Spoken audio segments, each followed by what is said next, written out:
Ramana, Michael, could you please let us know what was your daily schedule 20 years back and what is your schedule now?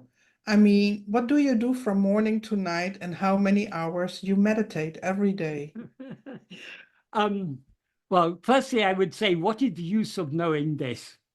We all have a daily schedule. That is, days tend to vary, but we all generally do more or less the same things every day. We get up, we brush our teeth, we answer calls of nature, we go about our day, whatever activities are there in the day, we eat some meals and we go to sleep at night.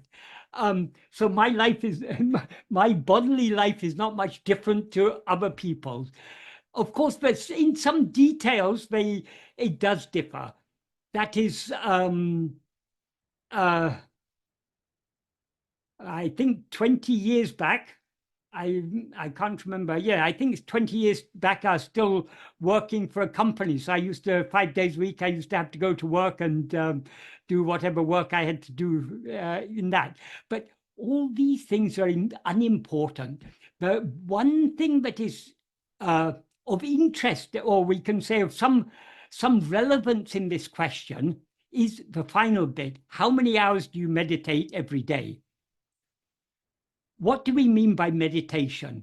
In Bhagavan's teachings, well, of course, there are many different forms of meditation, but the only meditation that is going to enable us to, the only meditation that is a direct means to know ourselves as we actually are, is meditation on ourself, what Bhagavan refers to as Swarupa Dhyana, meditation on our own real nature.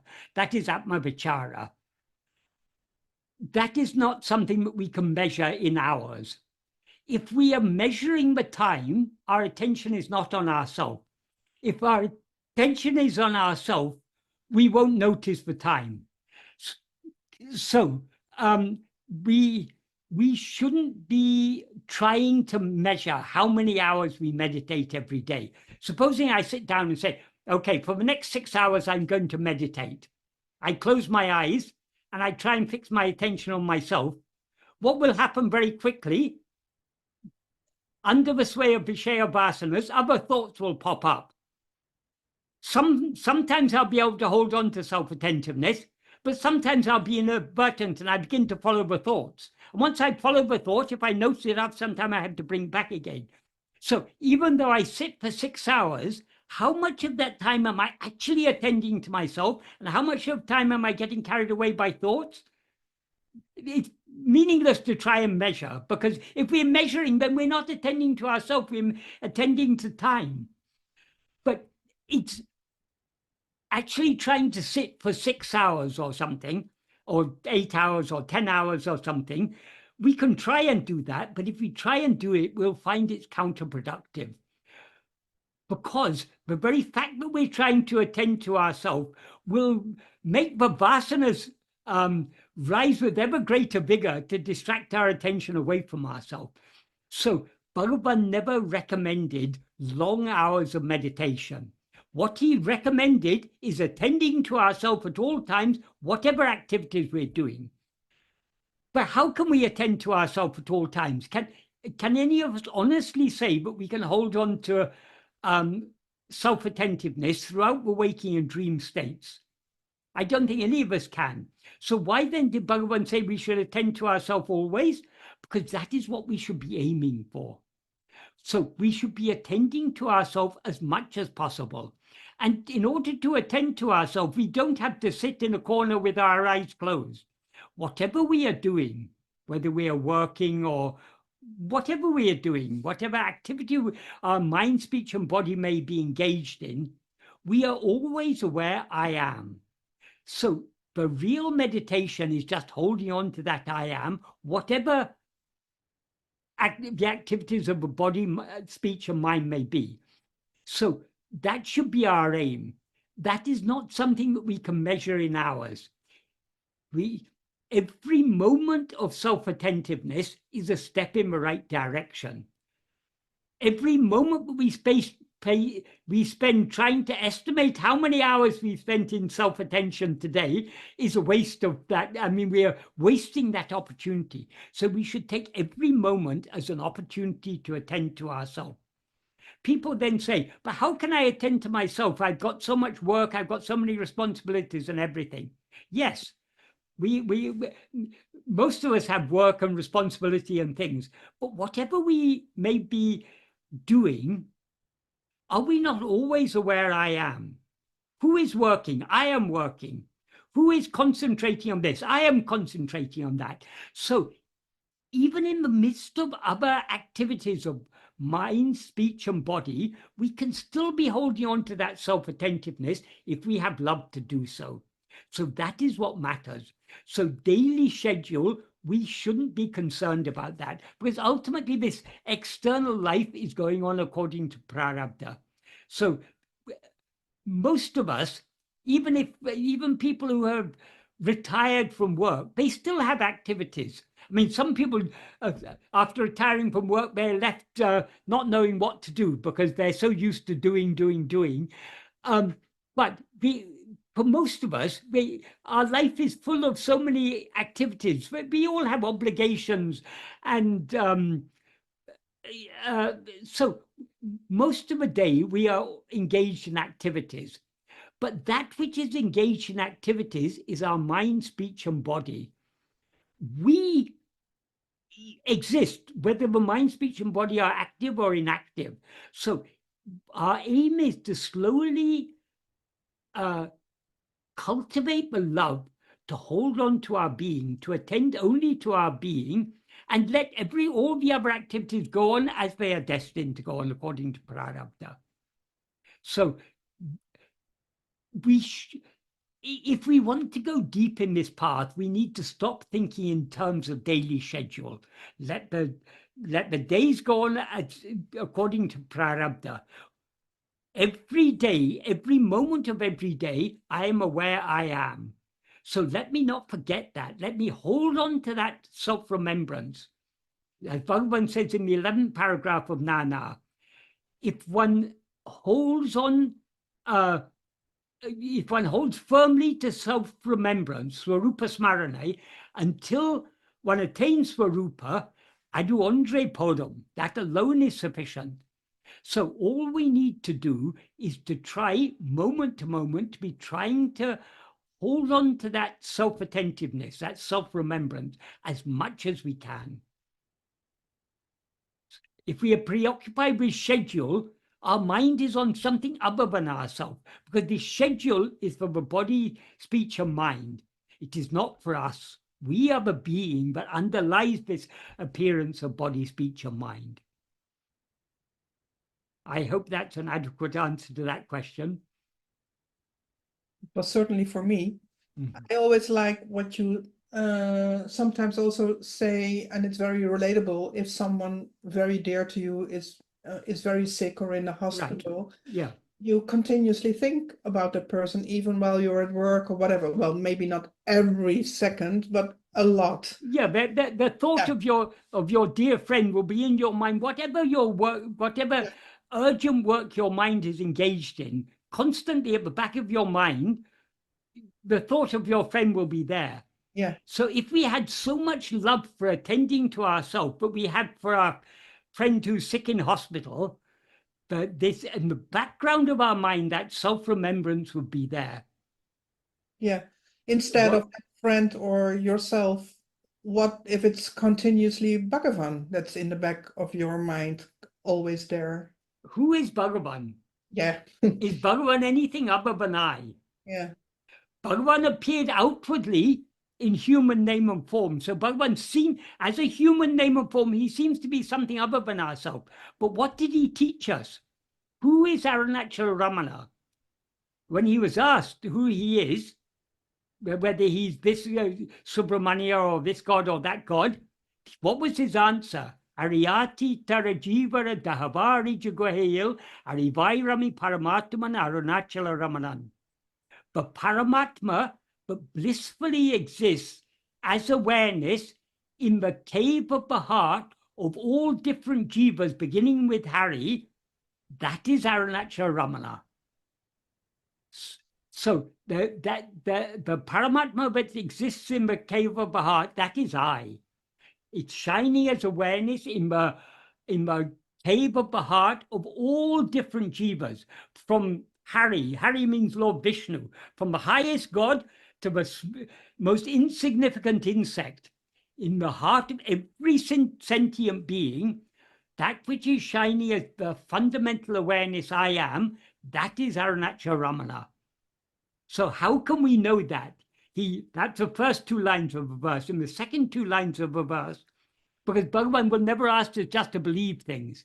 He will show us how to make it our own experience. So that's what he teaches in the second half of that verse.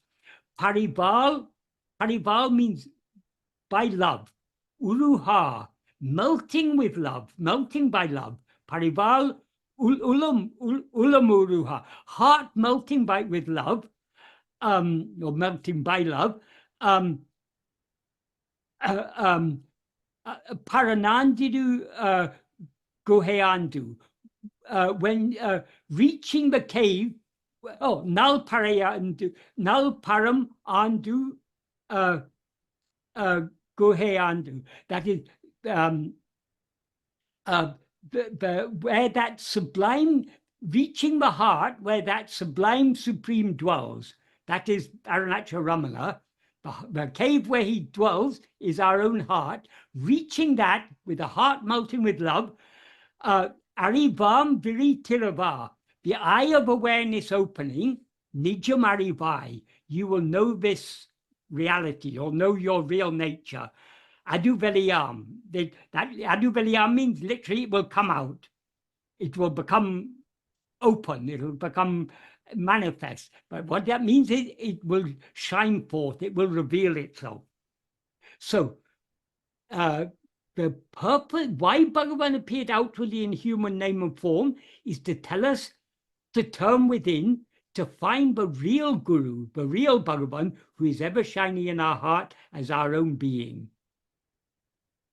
So the Bhagavan we see outwardly in name and form is that Paramatma that is ever existing in our heart, but has appeared outwardly in the form of Bhagavan in order to tell us to turn within, to find that Paramatma in our own heart. He expresses it so beautifully.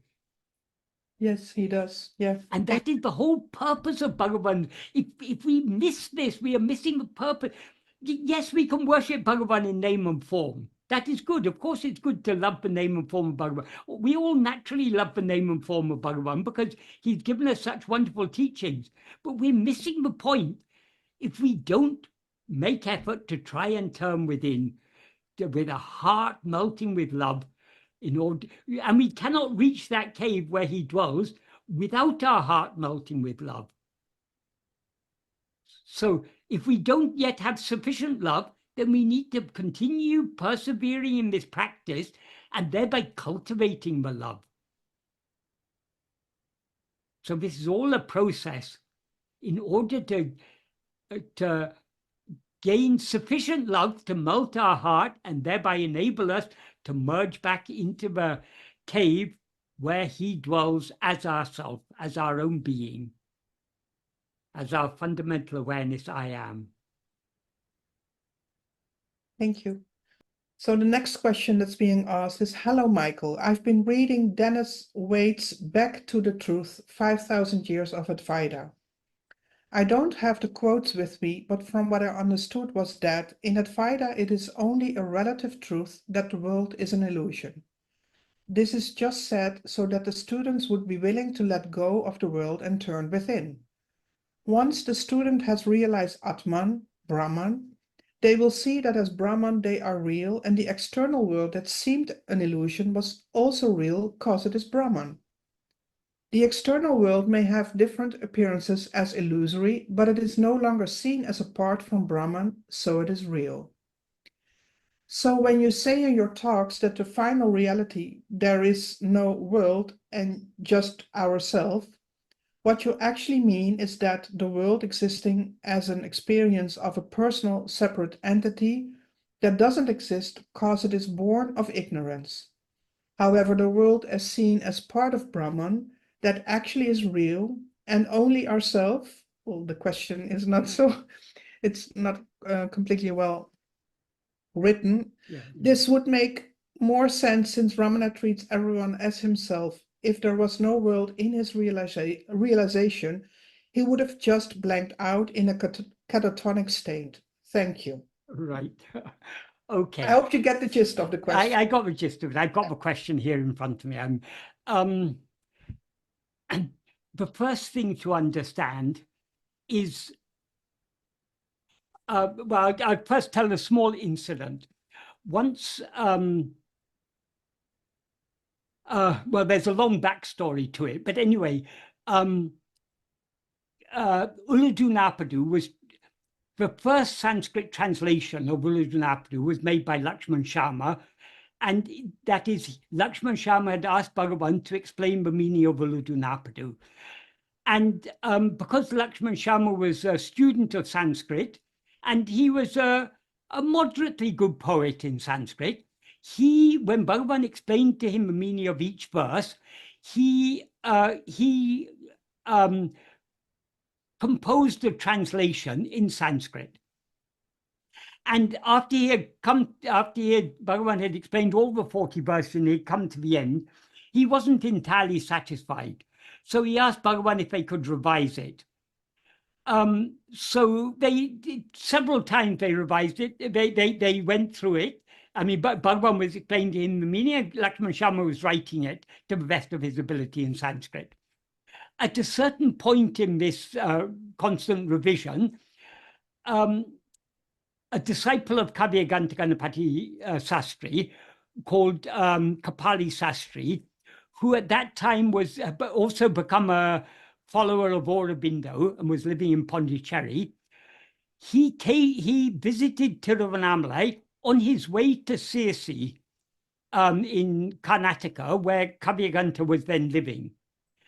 And so when he came there, some other followers of Kavyaganta told him,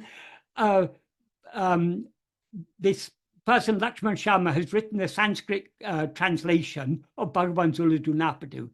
So Kapali Sastri asked Bhagavan for a copy of this translation.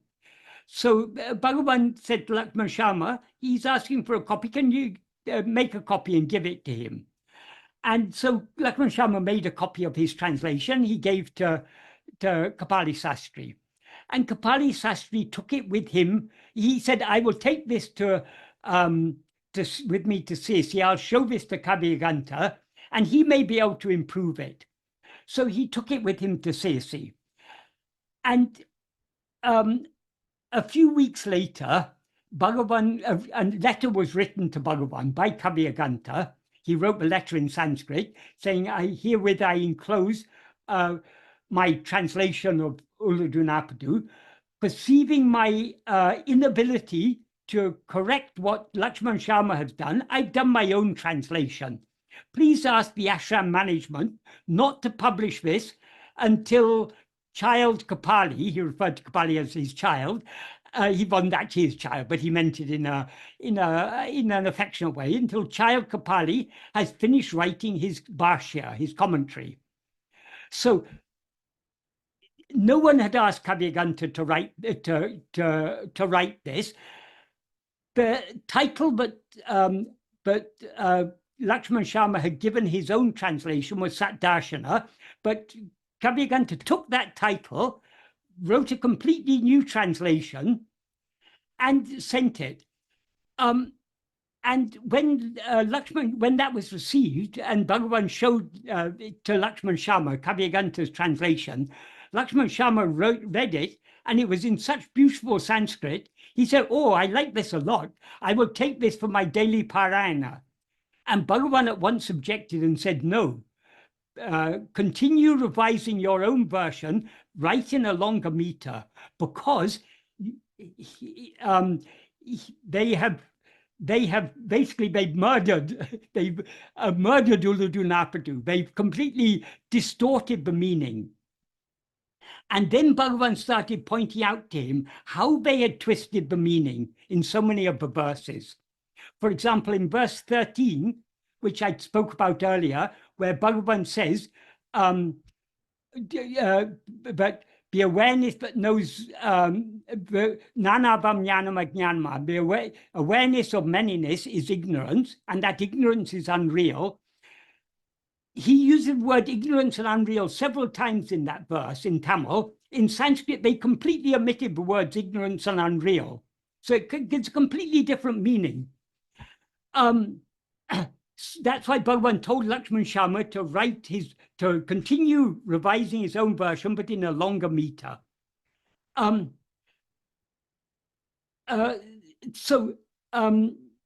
few months later, as Kavyaganta had said, Kapali Sastri finished his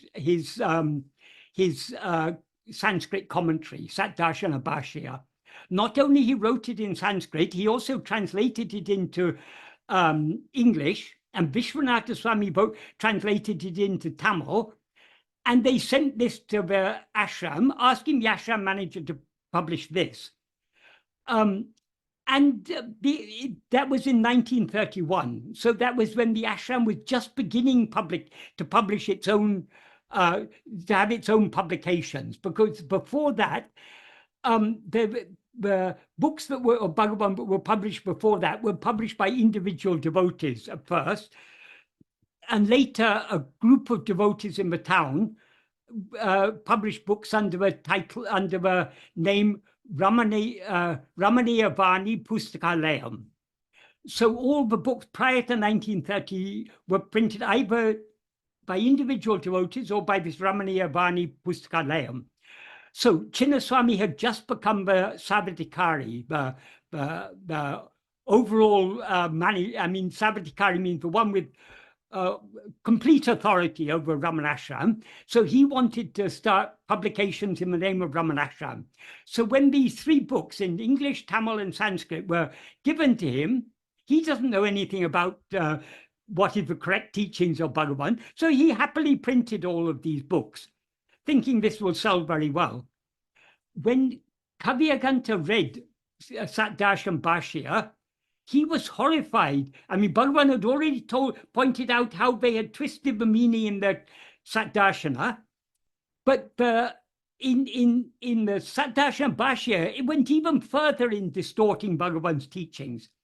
For example, in one place in his introduction, Kapali Sastri wrote, he argued that just like clay pots, that is the example of clay and pot is a classic example in Advaita to show that what is real is the substance. So the clay is real, the pot is unreal. That is of course, that's only an analogy. It's not saying that clay is really real, but what is the meaning of that analogy is that the substance is real, the form is unreal.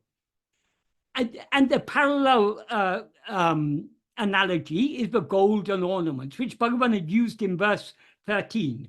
But anyway, Kapali Sastri, using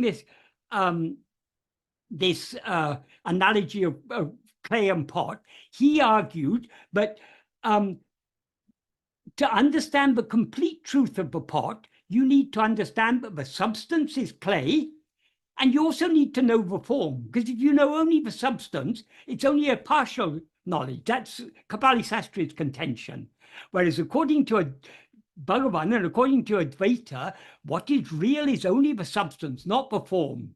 Form is unreal because things can change their form. The substance is what is real. So Brahman alone is real, not the names and forms. But anyway, Kapali Sastri was arguing basically against Advaita, and he said, therefore, it is false and futile to say that Brahman alone is real and the world is unreal. That is what Bhagavan is, that's Bhagavan's teaching. So in effect, he's saying Bhagavan's teachings is false and futile. So Lakshman Sharma, when he read this and so many other places where he saw it's a complete distortion of what Bhagavan, the actual message of Uḻḷadu Nāṛpadu.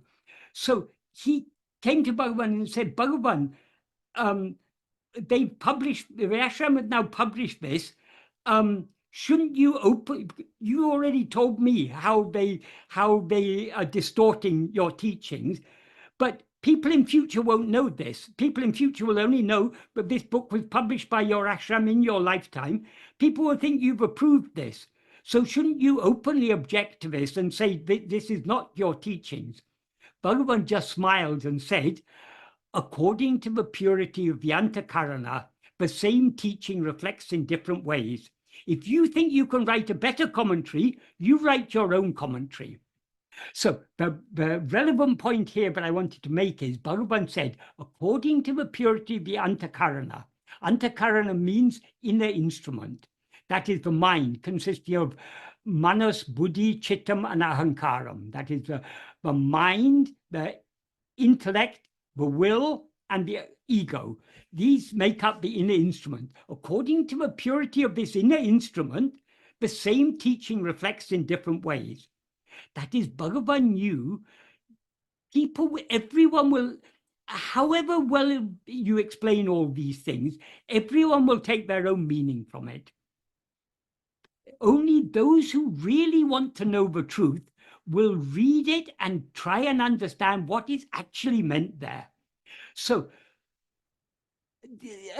that's a very important point to understand. The same teachings are understood in different ways by different people.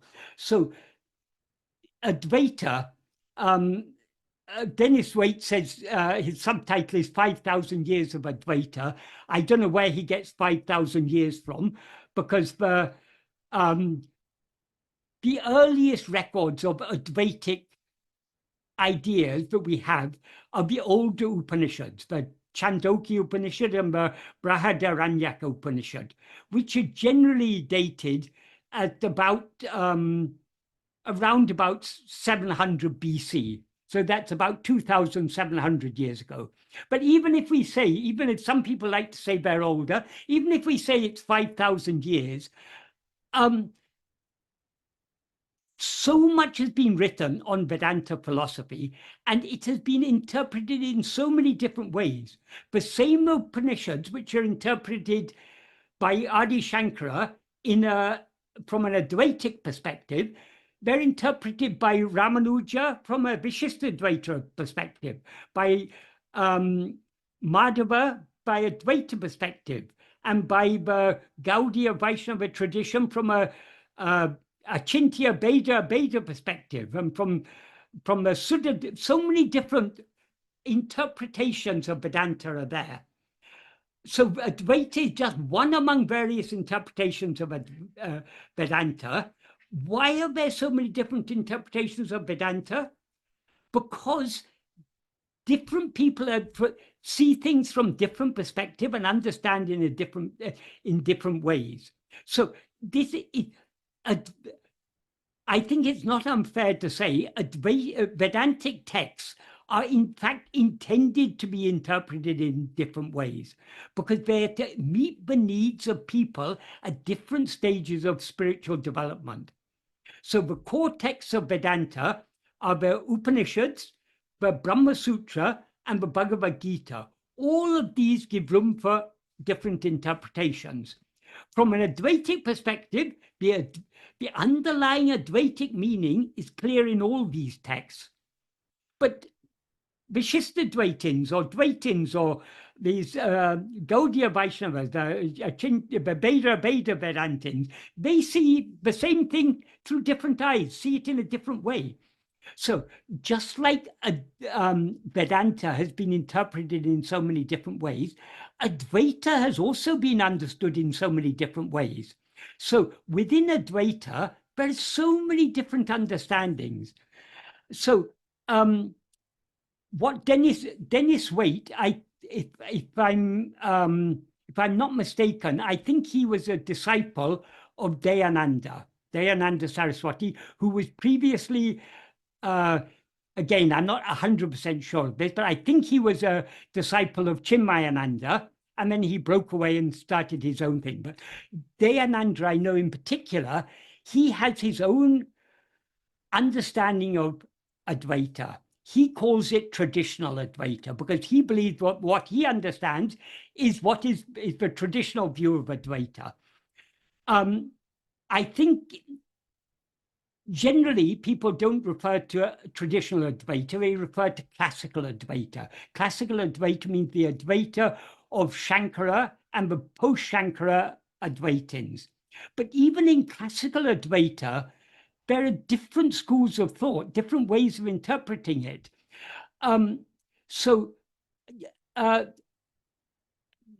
Dennis Waite is seeing from the perspective of what he learned from Dayananda.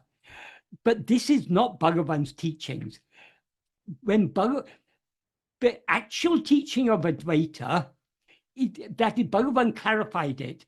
I mean, he often did this, but it's been particularly probably the best recording in these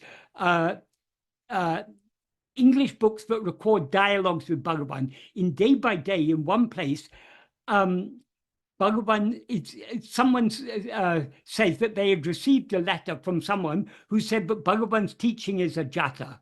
And Bhagavan said, no, that's not correct. I don't teach only ajata. And then he explains that Advaita is understood can be explained in three different, broadly different ways. The ultimate truth is ajata, but nothing, the world has never come into existence. There's no such thing as world or jiva or anything. That's the ultimate truth. But that's not a practical teaching because because as Bhagavan starts Uḻḷadu Nāṛpadu with the words Namulhum Kandalal, which literally mean, well, in effect, it means because we see the world, but a more literal meaning is by we seeing the world. That implies because we see the world. So Bhagavan accepts from the beginning of Uḻḷadu Nāṛpadu, but we do see the world. That doesn't mean the world actually exists, but we see it. Why do we see it? Because we've risen as ego. So the actual teaching of Advaita is not ajata. The teaching of Advaita, the highest teaching or the deepest teaching of Advaita is what is called drishti shrishti vada. That drishti means seeing, shrishti means creation. So according to drishti shrishti vada, the creation is nothing other than seeing. That is, the world seems to exist, seems to have been created because we see it. See it means not only with our eyes, because we perceive it.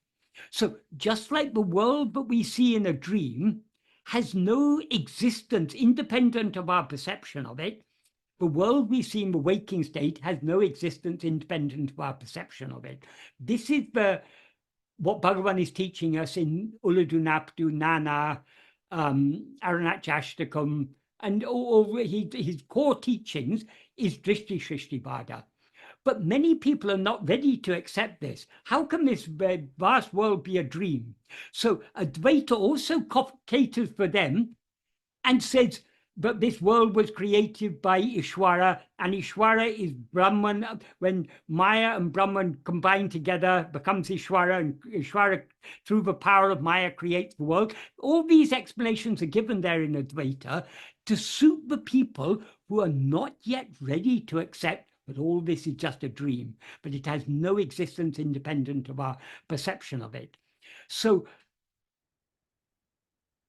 Dayananda he had his own understanding of Advaita, and he taught his own understanding of Advaita. So it's not the deepest understanding of Advaita, let's put it that way. So this contention, but in Advaita, it's only a relative truth that the world is an illusion. Yes, that is true. But that doesn't mean that the world actually exists, because the ultimate truth is ajata, but the world doesn't exist at all. So the world is an illusion so long as you see it. But when you see yourself, you'll see that there never was any illusion, because there never was any illusion, and therefore never was any world. So the world, if the world appears, it is an illusion.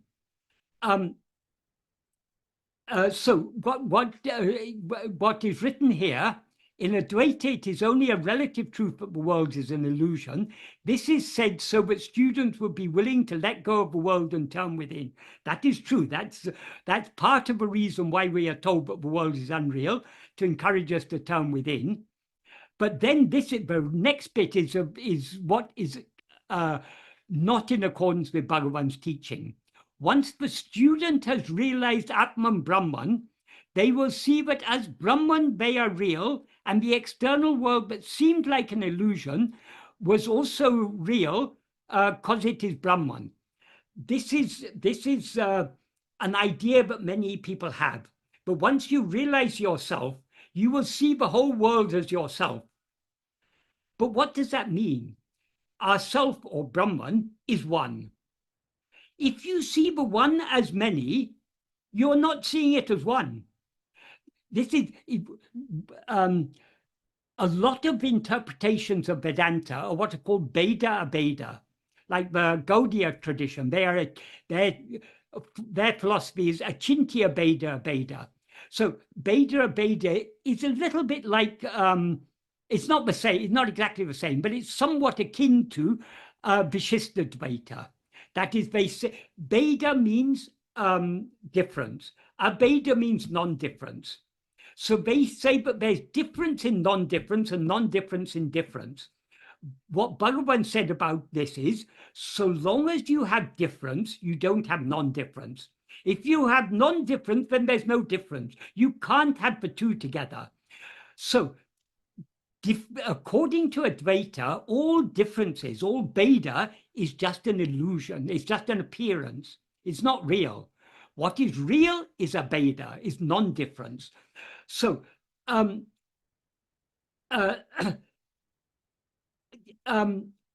many people think, but you can see the world as Brahman, but it's a contradiction, because if you, well, how they understand it is a contradiction, because they think you see the world, all these names and forms, but you know that they're all Brahman. But how can that be? Brahman is one, this world is many. So how can you see one as many? If you see it one as many, you don't see it as one, you see it as many. You can't see it as one and as many at the same time. So this is what Bhagavan is pointing out in verse 13 of Uḻḷadu Nāṛpadu. But the knowledge, nanapam jnanam ajnanamam, to see all this, to see the one thing that actually exists, namely ourself or Brahman, as many is ignorance. So long as you see the world of names and forms, you don't see Brahman. Bhagavan is very, very clear. In Nana, he says explicitly, in the third paragraph, he says, if the mind, which is the cause for all awareness, here awareness means awareness of things other than ourselves, and for all activity ceases, Jagat Drishti will depart. Jagat Drishti means perception of the world. And then he gives the snake and rope analogy. Just as unless awareness of the imaginary snake goes, awareness of the rope, which is the adhisthana, the basis, will not arise, unless perception of the world, which is a kalpita, that means a fabrication, a mental creation, departs, darshana of Swarupa darshana, but I put it as darshana of Swarupa in order to make sense of the next clause. The adhisthana, that is, Swarupa is the adhisthana, the basis. So until the superimposed world departs, the perception of us, that the world is nothing other than the perception of it, until that the perception departs, you can't see the underlying reality. So long as you see the rope as a snake, you don't see it as a rope. Once you see it as a rope, you don't see it as a snake.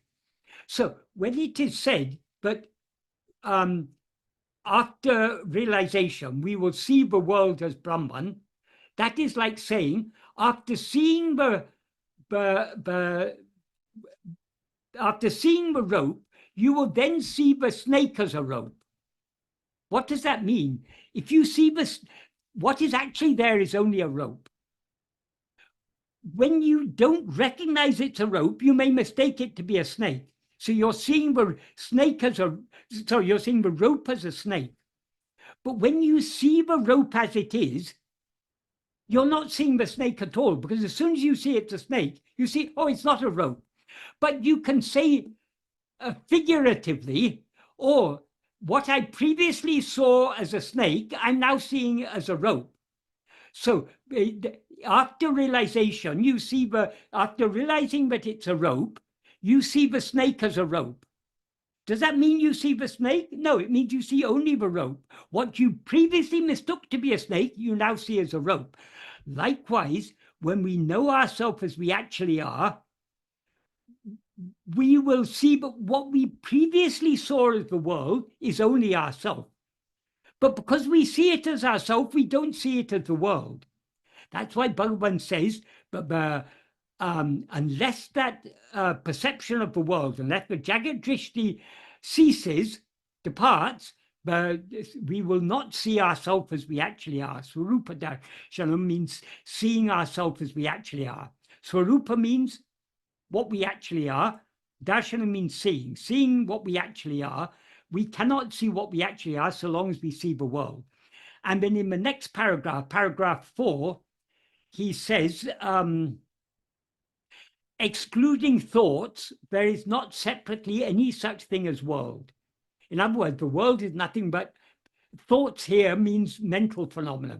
What is the world? It's nothing but perceptions, sight, sounds, taste, tactile sensations. As Bhagavan says in verse 6 of Uḻḷadu Nāṛpadu, the world is nothing but the 5 kinds of sense perception, nothing else. Sense impression. That is, what we know as the world is only sights, sounds, smells, tastes, and tactile sensations. If you take away these 5, where is the world? There's no such thing as the world existing independently. So this is what Bhagavan means. The world is nothing but thought. It's nothing but mental phenomena. And then he says, in sleep there are no thoughts, and there is also no world. In waking and dream there are thoughts, and there is also a world. So he said this to highlight the fact that the world is nothing but thoughts. When there are thoughts, the world seems to exist. When there are no thoughts, no world seems to exist. And then he gives an analogy. This analogy is given in one of the Upanishads. I can't remember which one now. I think it may be the Chandogya, but I can't remember. But it doesn't matter which Upanishad it is. But in the Upanishad, it is said that just like the spider spins out the thread from within itself and again withdraws it back into itself, Brahman projects the world and draws it back into itself. But here Bhagavan says, not that Brahman projects the world, but the mind projects the world. That is what he says here is, just as a spider spins out thread from within itself and again draws it back into itself, so the mind makes the world appear from within itself and again dissolves it back into itself. About the analogy, I'll just give one clarification here. Many people say, but I've never seen a spider spinning a web and then absorbing the web back into itself. What is said here is not referring to the web. It's referring to the web is made out of many threads. But you can see sometimes, and a spider will be, from the ceiling, it will hang down, it'll come down on a thread, and it'll hang for some time, and then it'll go back up the thread. As it's going back up, it's absorbing the thread back into itself. That is what is the analogy that is used here. So just like that, the mind projects the world from within itself and again draws it back into itself. So when we wake up from sleep or we begin to dream, we project a world. When we fall asleep, we absorb that world back into ourselves. But that which is projecting and absorbing is only the mind, not ourself as we actually are. Then he says, when the mind comes out from Atma-swarupa, the world appears. So it's only when the mind comes out from Atma-sarupa that the world appears. So when the mind merges back into Atma-sarupa, the world disappears, is the implication. And then he says, therefore, when the world appears, Swarupa does not appear. And when Swarupa appears, within brackets shines, the world does not appear. In other words, we cannot know ourselves as we actually are and know the appearance of the world. So long as we know the appearance of the world, we do not know ourselves as we actually are. So how to understand this? That is, the world appears only when we rise as ego. And what is ego? Ego is nothing but the false awareness, I am this body. So ego is a false awareness of ourself. So long as we are aware of ourselves as I am this body, we perceive a world. This is what Bhagavan teaches us in verse 4 of Uḻḷadu Nāṛpadu. If one's self is a form, the world and God will be likewise. If one's self is not a form, who can see their forms and how? If one's self is a form, what that implies is, if we rise as ego, thereby taking ourselves to be the form of this body, we will see the world and God as forms. If we know ourselves as we actually are, and as the formless reality that we actually are, then who is there to see the world?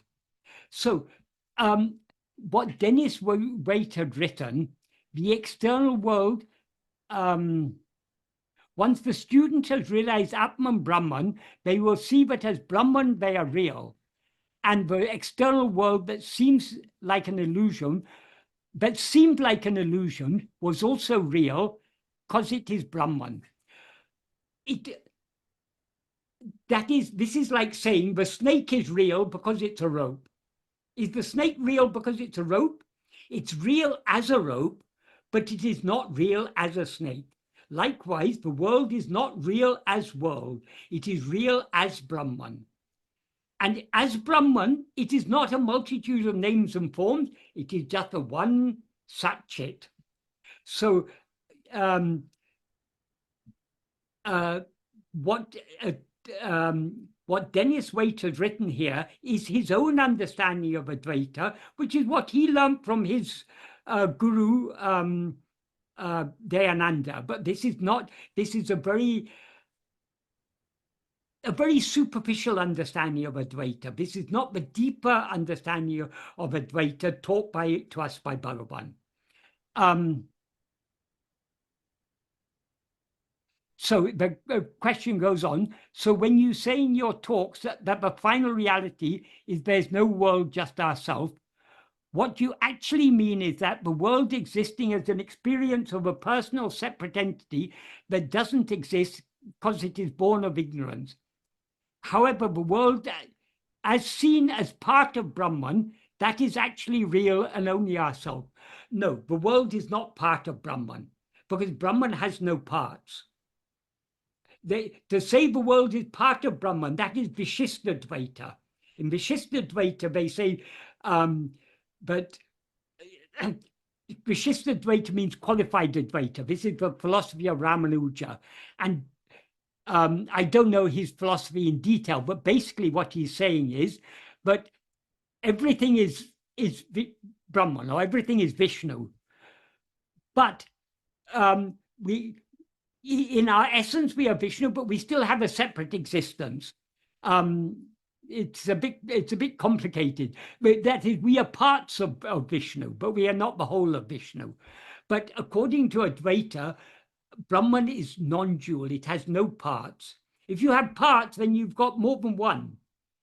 But the fundamental principle of Advaita is ekam eva advaitiyam.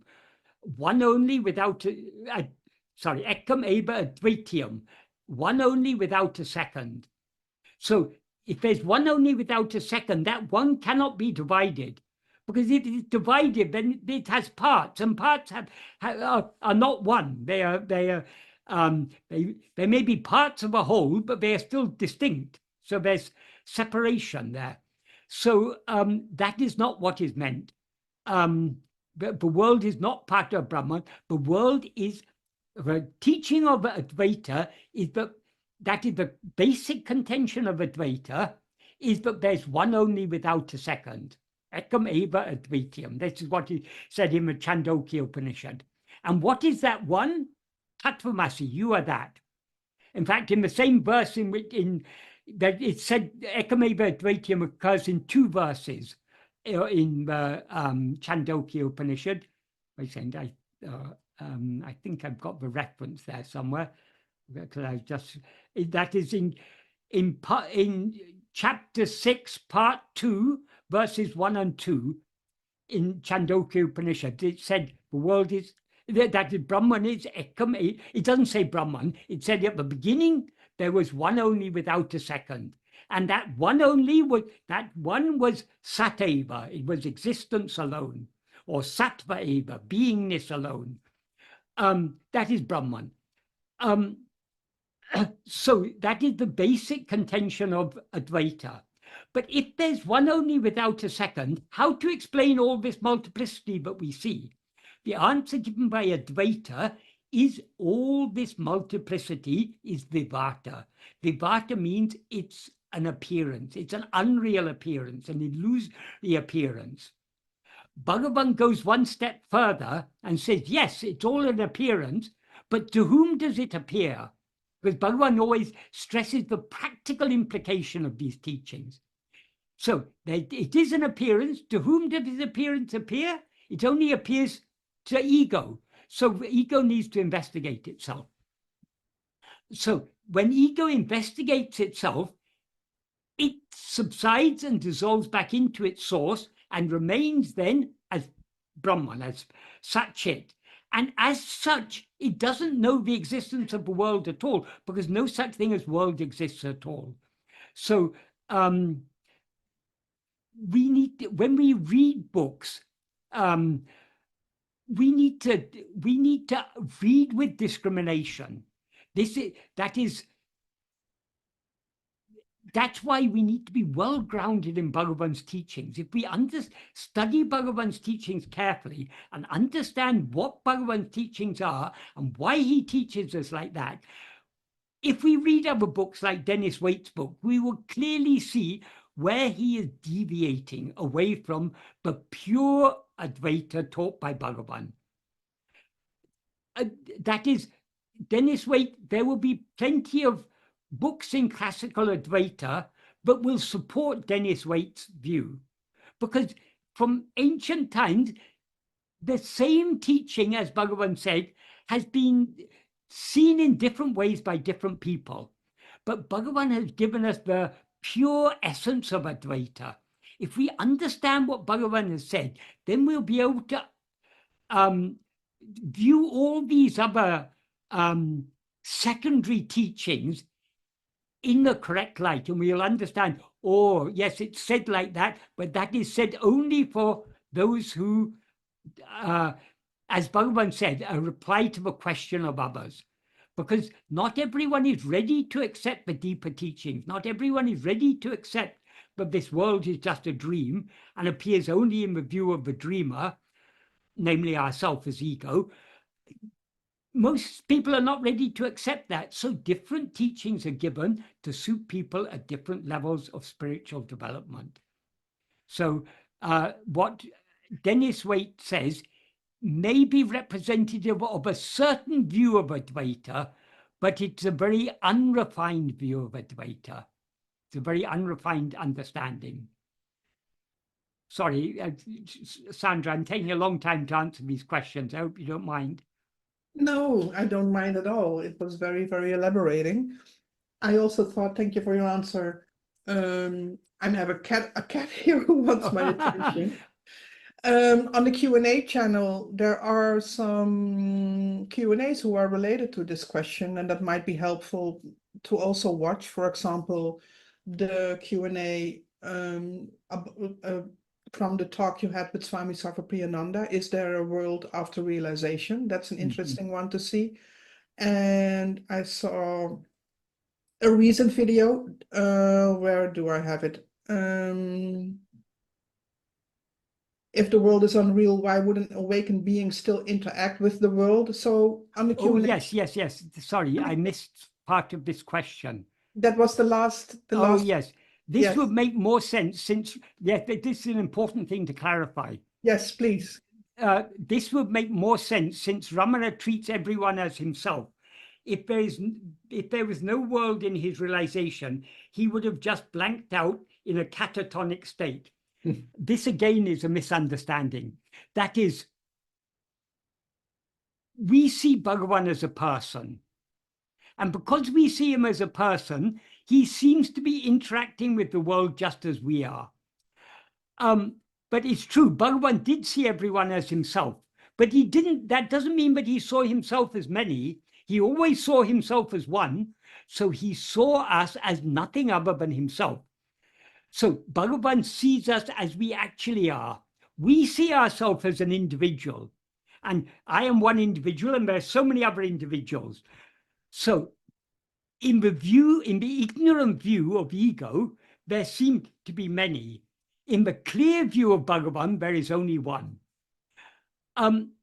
Regarding how Bhagavan, people often ask how Bhagavan interacted in the world. If he wasn't aware of the body and world, how did he interact in the body and world? The answer Bhagavan gave to this is, in whose view is Bhagavan interacting in the world? It's only in your view, because you see Bhagavan as a body. You say Bhagavan is interacting with the world, Bhagavan is answering my questions, Bhagavan is cutting the vegetables, Bhagavan is doing this, Bhagavan is doing that. Because you mistake Bhagavan to be a body, you mistake Bhagavan to be a person. But that is not what Bhagavan actually is. Bhagavan is just that which is shining in your heart as I, the pure I, the I that is pure being and pure awareness, and therefore beyond any possibility of seeing multiplicity. Because that alone is what actually exists, and it exists as one alone without a second. Ekkameva Advaitiyam. So it's only in our view that Bhagavan seemed to answer questions, seemed to write Uḻḷadu Nāṛpadu, seemed to do all these things. Then does that mean that all Bhagavan's teachings is just my own imagination? No, it is not. But because it's the reality within us that has appeared outwardly in the form of Bhagavan in order to give us these teachings to tell us the term within. But that outward form of Bhagavan and the teachings he has given us, they're all part of our dream. But Bhagavan has appeared in our dream in order to tell us the term within, in order to wake us up. Thank you. Yes, sorry, I interrupted you. No, no problem. I wanted to add, because about this world, it was actually a verse that I read again in the book that I made out of your translation of writing, about verse 18 in Uḻḷadu Nāṛpadu. I was thinking of referring just want to to mention that, it for people who are having the book, or they can go to the video you recorded about Uḻḷadu Nāṛpadu verse 18, or your website, because that also, in my view, explains very clearly the difference in view from someone who's ignorant and the different and for someone who is self-realized, to use that word. Yeah. Okay, thank you. So again, many people read that verse and verse 17 very superficially. And they say, oh, Bhagavan has said Vijnani is aware of the body as I. Bhagavan has said Vijnani sees the world as real. Therefore, it's okay, I can see the world as real. Yeah. But because they don't read carefully what Bhagavan says. What is real is the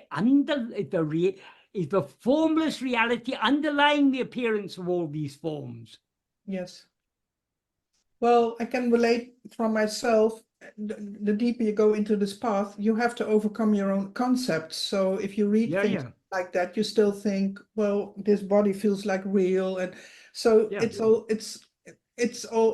has also to do with your own maturity and understanding, of course. Yeah. That was another thing I wanted to point out about what Dennis Waite wrote, or is said to have written. But the world, something that the external world that seemed like an illusion. So long as we are seeing an illusion, it doesn't seem like an illusion. No.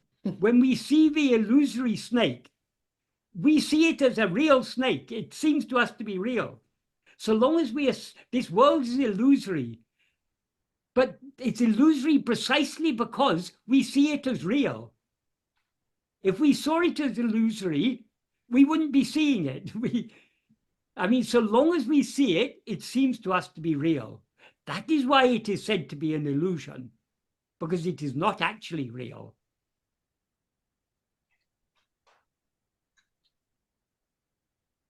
Thank you. Sean, did you want to say something because you unmuted yourself?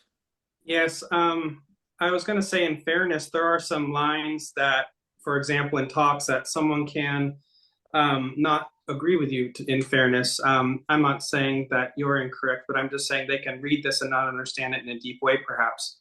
Or perhaps this is even misrecorded, but Well, yes, there's a couple things that came to mind, but this is talk 315. This is what Bhagavan said. According to the purity of the mind, the same teaching reflects in different ways. So to what extent did the person who record talks understand what Bhagavan actually said?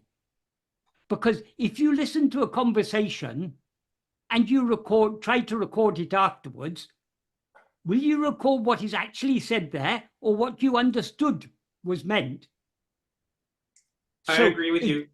Books like Talks and Day by Day and Maharshi's Gospel, all these books, there are good things in them, but there are two shortcomings in these books. That is, one, Bhagavan, in Talks it's recorded when, this is just an example, but it's an important example, when Yogananda of the Self-Realization Fellowship in America, who wrote the book Autobiography of a Yogi, in the mid-1930s, he came to Bhagavan. And one of the questions he asked Bhagavan, which is recorded in Talks, is, what teaching is to be given for the uplift of the masses? And Bhagavan replies, there can be no teachings on mass. The teaching should be according to the taught. So Bhagavan himself often, what Bhagavan answered questions was appropriate to the question that was asked and the needs of the questioner. So often his answers were not his pure teachings, because he had to give teachings that would be useful to that particular person. And the majority of people who came to Bhagavan and asked questions were not ready for his deeper teachings. So he often gave diluted teachings, which is appropriate to that individual. So that's one shortcoming in all these questions and answers. The other shortcoming is Bhagavan spoke in Tamil. These books were recorded after some time in English. So people who recorded, firstly, it was going through the filter of their understanding, then through the filter of their memory, then through the filter of their translation. So it is, what we read in these books is not what Bhagavan actually said. It's what this person understood Bhagavan said and remembered of what they understood, and then they expressed it in their own words in English. So it is far removed from, several steps removed from what Bhagavan actually said. And even what he actually said may not be his pure teachings. It may be a diluted form of his pure teachings to suit the need of the questioner. I agree with you. I would like to read it really quick, parts of it, just to see how you would handle it, what you would say about it. So he says, the tantrics and others of the kind condemn Sri Shankara's philosophy as Mayavada without understanding him aright. What does he say? He says, 1, Brahman is real. 2, the universe is a myth. 3, Brahman is the universe. He does not stop at the second statement, but continues to supplement it with the third. What does it signify? The universe is conceived to be apart from Brahman, and that perception is wrong. And then he continues a little bit later. The world is a myth. Even after knowing it, it continues to appear. It must be known to be Brahman and not apart. So I've seen many people read Bhagavan in a way that doesn't align with how you express it. Many people, Okay. And so I'm just wondering, what would you do with a statement like that? Okay. Well, firstly, I don't think that was recorded correctly, because Bhagavan there is referring to what Shankara said. Shankara said, Brahma Satyam, Jagat Mithya. Then the third one is not that the Brahman is the world. The third one is, I can't remember exactly what it is in Sanskrit, but the meaning is the jiva is none other than Brahman. The third one isn't talking about the world, it's talking about jiva is not other than Brahman. Moreover, Bhagavan wouldn't say Brahman is the world. He may say the world is Brahman. Actually, no, I must correct myself, because actually Bhagavan does say in the 7th paragraph of Nana, what Bhagavan says is, but I will explain it. What he says is, he starts by saying, Yatatmai Uļḷadu Atma-vichara Andre. What actually exists is only Atma-vichara. Then he says, the world, soul, and God are fabrications in it, like silver in a shell. So just like if you see a shell, you may think it is silver, but actually it's just a shell. Like that, the silver you see in the shell is just a fabrication. It's just a mental creation. It's not actually silver. It just looks like silver. So also this world, soul, and God are just fabrications, like the silver in the shell. And then he said, these three appear simultaneously and disappear simultaneously. Then he says, and this is where I have to correct myself, because he says, Swarupa me jagam. Swarupa alone is the world. Swarupa me nan. Swarupa alone is I. Swarupa me Ishwaran. Swarupa alone is God. And then he ends by saying, Ellam Shiva Swarupamam. Everything is Shiva Swarupa. Shiva Swarupa means, we can take it to mean the nature of Shiva, or Swarupa, which is Shiva. It's a compound word. So everything is Swarupa. But when he says Swarupa alone is the world, what he means here, this is like saying the rope alone is a snake. It doesn't mean that the rope is actually a snake, but the rope is what appears as a snake. So Swarupa, or Brahman, alone is what appears as the world. But as we need to understand it in the correct sense. It doesn't mean Brahman is actually the world, because the world is finite. Brahman is infinite. How can the infinite be finite? It makes no sense. What it means is Brahman alone is what appears as the world. But as I say, I think that has been wrongly recorded, because what Shankara said is, the third one, he didn't say Brahman is the world. He said that Jiva is nothing other than Brahman. I remember back to when you spoke with Ian on Conscious TV, for example. Afterwards, Renata spoke with another guest that same day, and she said, oh, Michael was on, and he said, you know, something about the world being illusory, and she's like, but the world is so beautiful. And there's a lot of people who have views like this, but you're talking about the extremely deep Advaita, true deep Advaita. Yeah. World is beautiful in whose view? In the view of the one who sees the world, that is ego. So that's our value judgment. If you say something is beautiful or something is ugly, it's a value judgment. Everything is just, the world is just as it is. We say, oh, this is beautiful, this is ugly. And if we want to contend that the world is beautiful, then we also have to contend that there may be some things that we consider beautiful, but do we consider everything beautiful? Do we consider the war in Ukraine beautiful? Do we consider the starvation of people in Gaza beautiful? Do we consider the atrocities done on October the 7th as beautiful? So this is all the mind value judgment. But this world that is so beautiful and so ugly, when does it appear? It appears only in waking and dream. It disappears in sleep. Why? Because we disappear in sleep. And if you want to know the view of Vedanta on this, there are some verses in the Brihadaranyaka Upanishad, which is possibly the oldest of all the Upanishads, in which it is said, why why doesn't world appear? Why doesn't anything appear in sleep? Because the seeing is still there. So why nothing is seen? Because there's nothing to be seen. So the clear implication of, and there's several verses like this, the clear implication is, but nothing exists in sleep. So if we want to take Dennis Waite's view, how is he going to explain those verses of Dayananda's view? How do they explain those verses of the Brihadaranyaka Upanishad? No doubt they'll have some way of explaining it, but we are free to differ because it is so clear there. But the clear implication in those verses is that, as Bhagavan said, in sleep there is no world. That's very clearly, Bhagavan says that in the 4th paragraph. In sleep there are no thoughts and there's no world. In waking and dream there are thoughts and there is also world.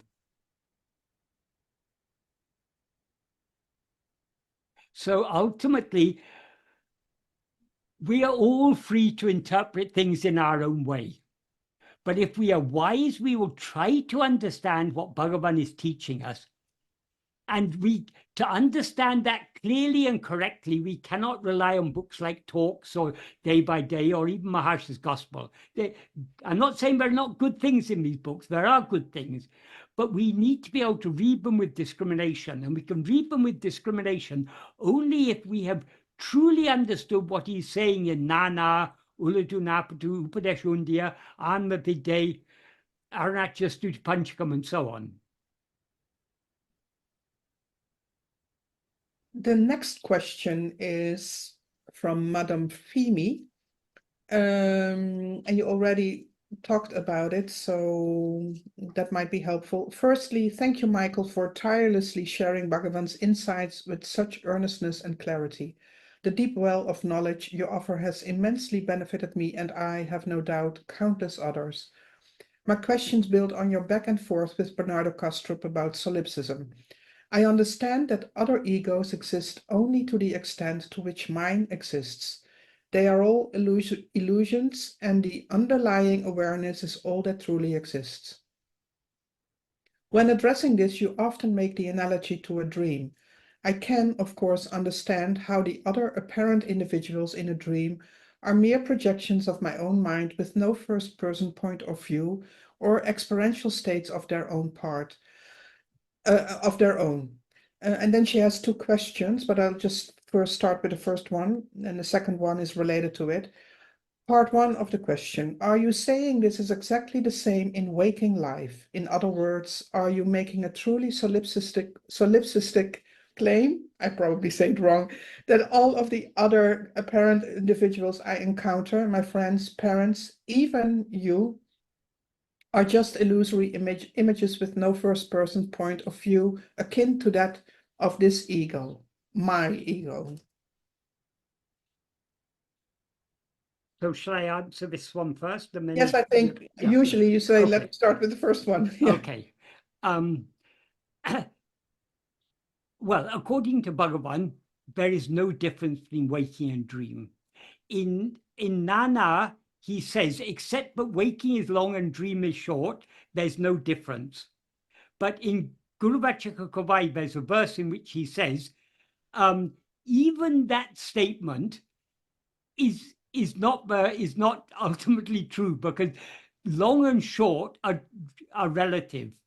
You may, from the perspective of waking state, you may doze off for 5 minutes, but you can dream a dream that seems to last for days or months or years in that short time. So time is relative to the state. So moreover, why do we, that's what Bhagavan said, but I add this, why do we say that waking is long and dream is short? We take waking to be long because we have memories of the past. I remember what happened yesterday. I remember what happened last year. I remember what happened 10 years ago, 20 years ago, 30 years ago. I remember what happened when I was a small child. So this waking state seems to be long. It seems to be this waking state is a part of this long life that I have. But in dream, I also have these memories. In dream, I may also remember what I did yesterday. I may remember what I did last year or 10 years ago or when I was a child. But because why we have those memories, because we take ourselves in the dream, it appears to us that we are awake. So all those memories we have appear to be a part of our dream. So it's all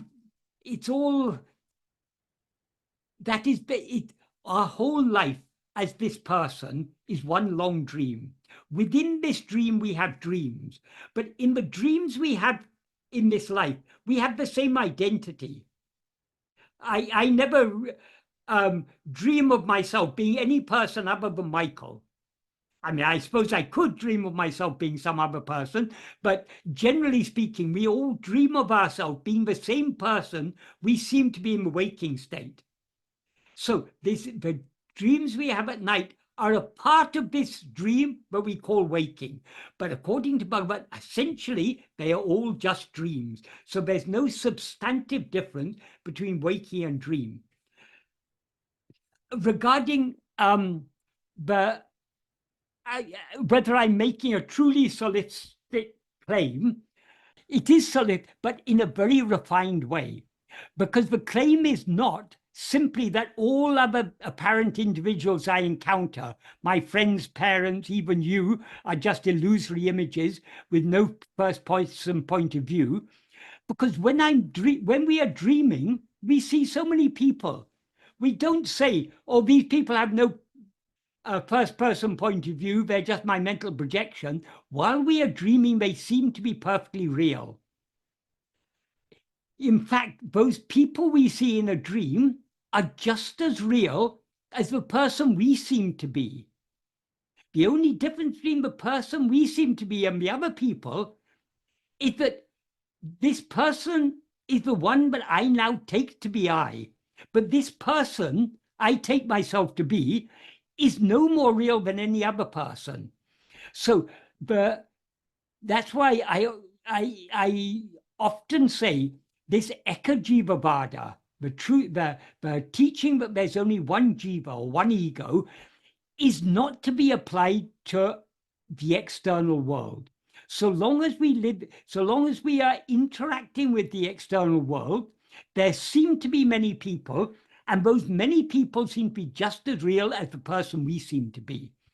The correct application of Eka-jiva-vada is if all this world and the multiple jivas in it exist only in my view, then who am I? To turn our attention, the aim of Eka-jiva-vada is to turn our attention away from the external appearance, back toward to see who we are, what we actually are. So the person we take ourselves to be is as much a part of the external appearance as all the other people. So this is solipsism, but it is a very subtle and deep form of solipsism. It is not a social solipsism. It's not saying, oh, I'm the only one who's real here, so I'm the only one who matters. No one else has any first-person point of view. Therefore, I can ride roughshod over other people. I can take advantage of them. I can cheat them. I can exploit them. I can do anything because I'm the only one who matters. That's what the social solipsism will lead to. This metaphysical solipsism taught by Bhagavan leads in the opposite direction. I am no more real than anything else I see. I as this person, am no more real than anything else I see.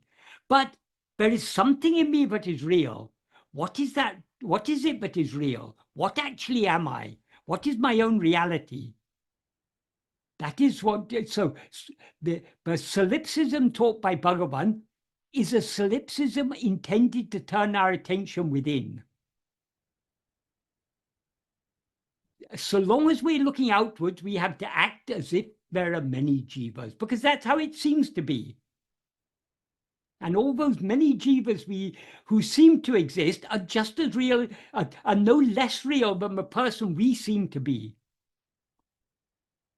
In a dream, everything is seeming. And Ekajiva Vada is part of classical Advaita. Isn't that true? Like I've even heard Swami Sarvapriyananda talk about it and also acknowledge that in the Western philosophical tradition, it would mean solipsism. Yeah, it is not.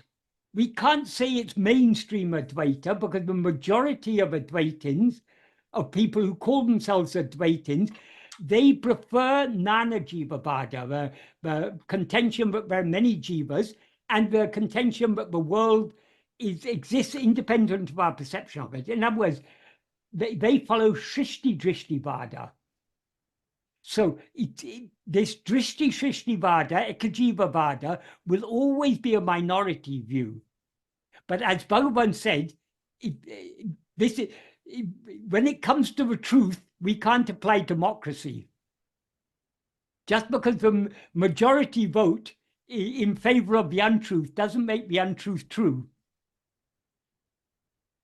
But in that context, there's a nice story. Once, when there was some talk in the hall about some people were asking Bhagavan about the teaching that the world is unreal, or some such thing.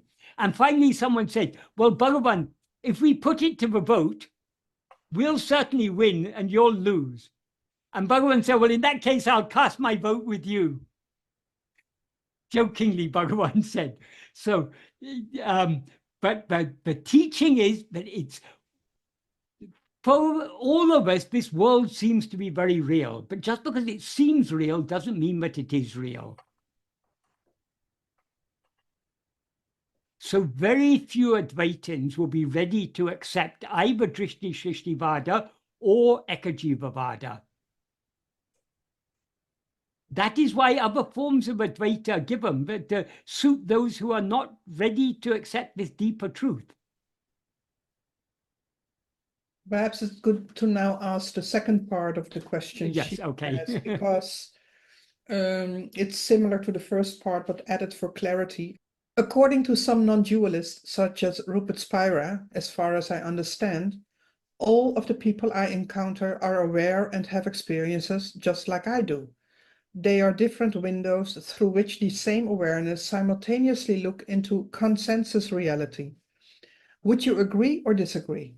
Does awareness appear to experience multiple individuated perspectives concurrently, or is the illusion of this world experienced solely through one first-person perspective, namely the perspective to which I, as ego, have access right now? A few things here. Well, let me first answer the question, do you agree or disagree? Very simple answer is disagree. Because firstly, people like Rupert Spira, they talk about awareness without understanding a fundamental distinction that Bhagavan has made, and a distinction that is implicit in classical Advaita also. That is, Bhagavan distinguished transitive awareness from intransitive awareness. The term he used for transitive awareness is sutarivu. The term he used for intransitive awareness is sutatrarivu. Sutarivu literally means, suttu means pointing out or showing. So sutarivu is the awareness that shows things. In other words, awareness of objects or phenomena. Whereas sutatrarivu is the awareness that is devoid of any such objective knowing of objects or phenomena. So what knows objects or phenomena is transitive awareness. But the reason I use this word transitive, in grammar, a transitive verb is a verb that takes a direct object. An intransitive verb is a verb that doesn't take a direct object. So, for example, I stand is a intransitive verb, because you can't ask if someone says I I stand, you can't ask, what are you standing? But it doesn't, there can't be any object for standing. But if you say, I push, then what do you push? The obvious answer is, what do you push? You can't push without pushing something.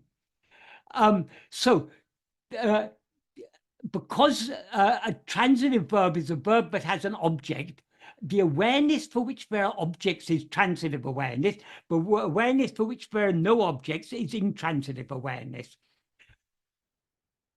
Intransitive awareness is what is known in classical Advaita as Suddha Chaitanya. Suddha Chaitanya means pure awareness. It is pure because it is awareness, but it's just aware, without having any objects of awareness, without having any content. The awareness that has objects or content is called Chidabhasa. Chidabhasa means, abhasa literally means a semblance or a likeness. It also, a secondary meaning is a reflection. Because if you look in a mirror, what you see is not your face. It's only a likeness of your face, a semblance of your face. So usually people translate Chidabhasa as a reflected awareness. That is also a meaning, but the primary meaning of Chidabhasa, it is a semblance of awareness.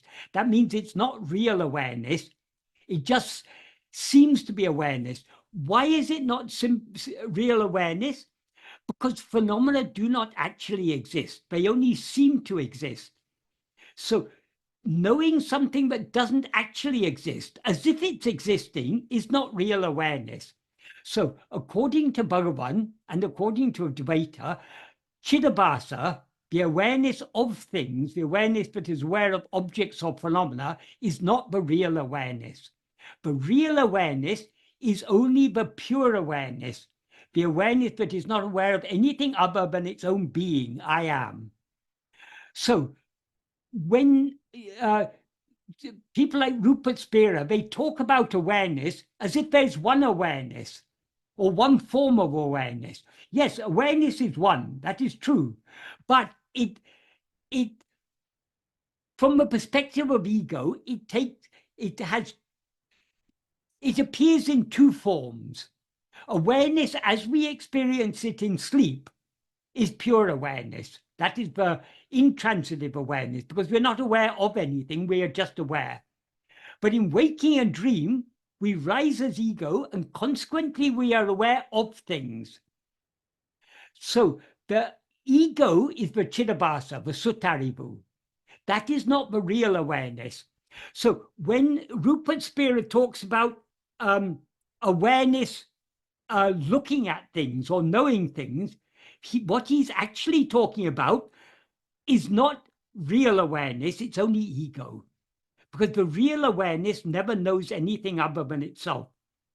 As I said in answer to the question about if pure awareness becomes aware of something, such as a breeze, does it cease to be pure awareness? No, pure awareness never ceases to be pure awareness. Therefore, it never becomes aware of anything. Pure awareness is immutable. So that alone is real awareness. So that's the first point to make. But when people like Rupert Spira talk about awareness, they think they're talking about real awareness, whereas what they're actually talking about is only the semblance of awareness called ego. Secondly, if we just take his words as they are, awareness simultaneously looks into a consensus reality. When we say about a consensus reality, why bring in the word here consensus? The word consensus is brought in because we believe there are many people seeing the world. And we say, it's not only me who says this world is real, everyone else, all my friends, they all say the world is real. They all say they're seeing the same world. Therefore, you can't say this world exists only in my view, because so many other people see it also. Therefore, this is a consensus reality. That is the contention of some people. But if that argument is a good argument, then we should apply it to dream. In dream, if I ask anyone in dream, are you seeing this world? They'll say, of course we are seeing the world. So there's a consensus in my dream. All the people in my dream agree with me, but they're seeing the world and the world is therefore real. Is that a good argument? No, because when you wake up, you know all the people who agree with among whom there was a consensus, they were all unreal. They were all just a mental projection. So as soon as people start talking about consensus, they're already talking about Nana Jiva Vada, the contention that there are many jivas, many perspectives. Second, so that's the problem with consensus. The other problem is reality. When he says awareness looks into a consensus reality, that means that he's taking the world to be real. That is questionable. Is this world real? The world seems to exist, but does it actually exist? It seems to be real, but is it actually real? So the philosophy of Rupert Spira and many other people, it's a very superficial philosophy. What Bhagavan is teaching us is much deeper. Bhagavan is asking us the question, is the fact that there's a consensus, does that prove anything? But there's a consensus in dream. Does that prove that the dream is real? No. So we have no basis for saying that this world is real. All we can say about the world, it seems to exist. It seems to be real. We have no evidence whatsoever that this world is actually real. So there's so many assumptions underlying what Rupert Sperry is saying. He's assuming that the world is real. He's assuming that the consensus carries any weight at all. But does the consensus in dream carry any weight? No, it doesn't, because it's a dream. It may carry weight in the dream. It may seem to carry weight in the dream, but when we wake up, we know that we don't say, oh, I had a dream last night and everyone in my dream agreed that it was real, so my dream must have been real. Will anyone argue like that? It's a meaningless argument. It's got it's an argument with no legs to stand on. And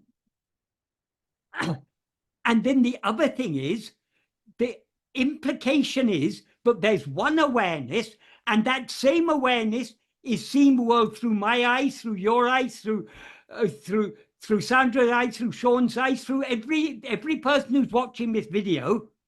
The same awareness is seeing the world through the eyes of all these people. There are 7 billion people in this world. That same awareness is seeing the world through 7 billion eyes, and not only people. Not only human people, all the other people, all the four-legged people, the dogs and the cats and the cows and the elephants and the horses and the giraffe and all these, they're all seeing the world. So is it one awareness seeing through all these? If it is the same awareness seeing through the eyes of all these, why am I, this awareness, seeing only this one perspective? And supposing I could see you through all the different eyes, what would be the result? The result would be a complete confusion. Seeing what we're seeing already is already confusing us. If we're seeing 7 billion, or if we include all the other animals, maybe 70 billion points of view, that's just in this world, in this planet alone. There may be so many others in other planets. So how many points of view can we simultaneously see? It makes no meaning at all. It's like some scientists who believe in a multiverse. Because they can't explain the one universe they see, they try to find an explanation for that one universe by inventing a multiverse. This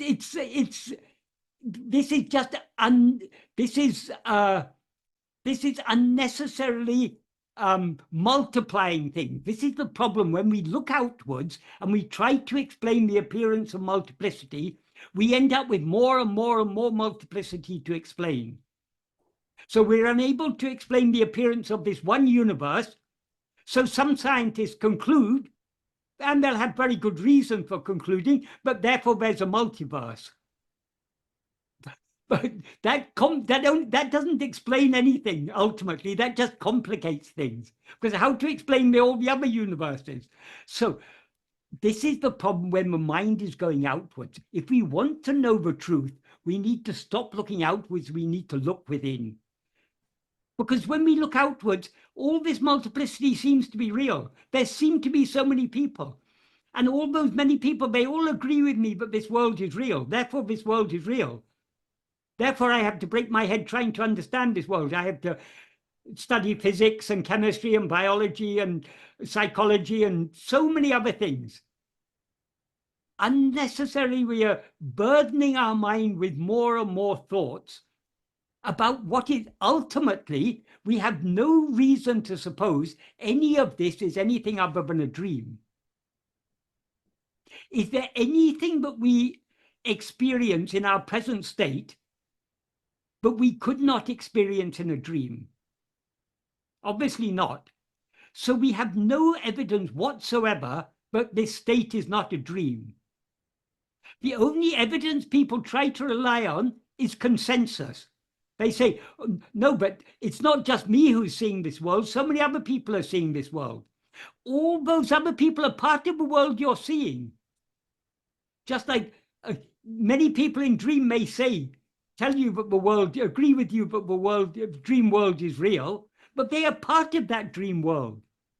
So their testimony has no weight whatsoever.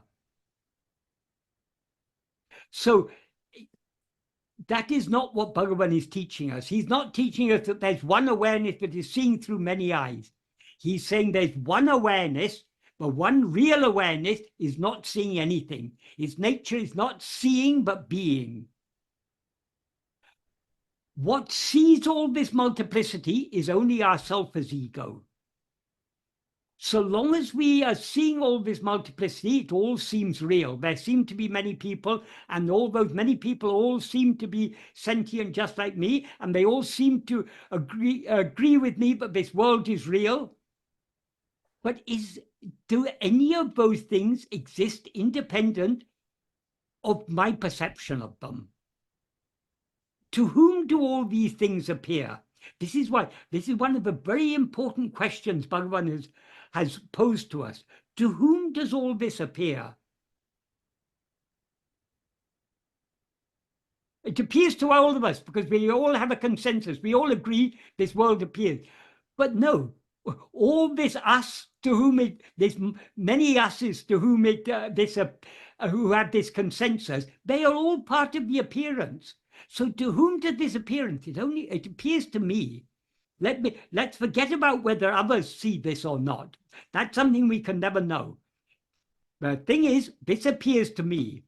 So in order to know the truth of this appearance, I can't know the truth of what I see without knowing the appearance, the truth of myself, the seer. So let me first investigate myself. If I investigate myself, as Bhagavan teaches us, when we investigate ourselves, this knowing ego subsides. And what then remains is the pure awareness which never knows anything other than itself, because nothing other than itself exists or even seems to exist. So that may not be the answer that was expected, but that is the answer. That's how we have to honestly answer this question. If we want to know what Bhagavan's view is, this is Bhagavan's view. If we want to verify whether Bhagavan's view is correct or not, the only way to verify it is for us to investigate ourselves and see what we actually are. Thank you, Michael. Perhaps it could be interesting on the Q&A channel, if people search there on one ego, there are some short Q&As who also elaborate on this question from the different perspectives. Right. Might be helpful. Can I mention really quick also, Yeah. UC a while back entered Rupert Spira And there's a portion of it where Elena is talking and she's saying Michael's perspective directly to Rupert Spira. If anyone is interested, that's his Finnish group. It's online. He calls it the Self-Investigation Society. That's And what did Rupert Spira say? Well, to be honest, I can't remember exactly. I just remember that Elena was presenting your perspective. Oh, I remember better now. It was that Rupert was saying that something along the lines of the jnani still sees the world.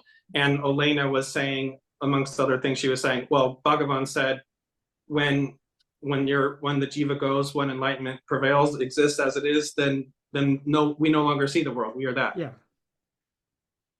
Different types of jnanis. Bhagavan is one type of jnani, a jnani who doesn't see the world. Rupert Spira is a jnani who does see the world. So Rupert Spira is a very knowledgeable jnani because he knows more than Bhagavan. Bhagavan knows only one thing. Rupert Spira knows many things. So who is the greater jnani? Bhagavan himself once said in some context, when there's talk about this, but Bhagavan said, I don't know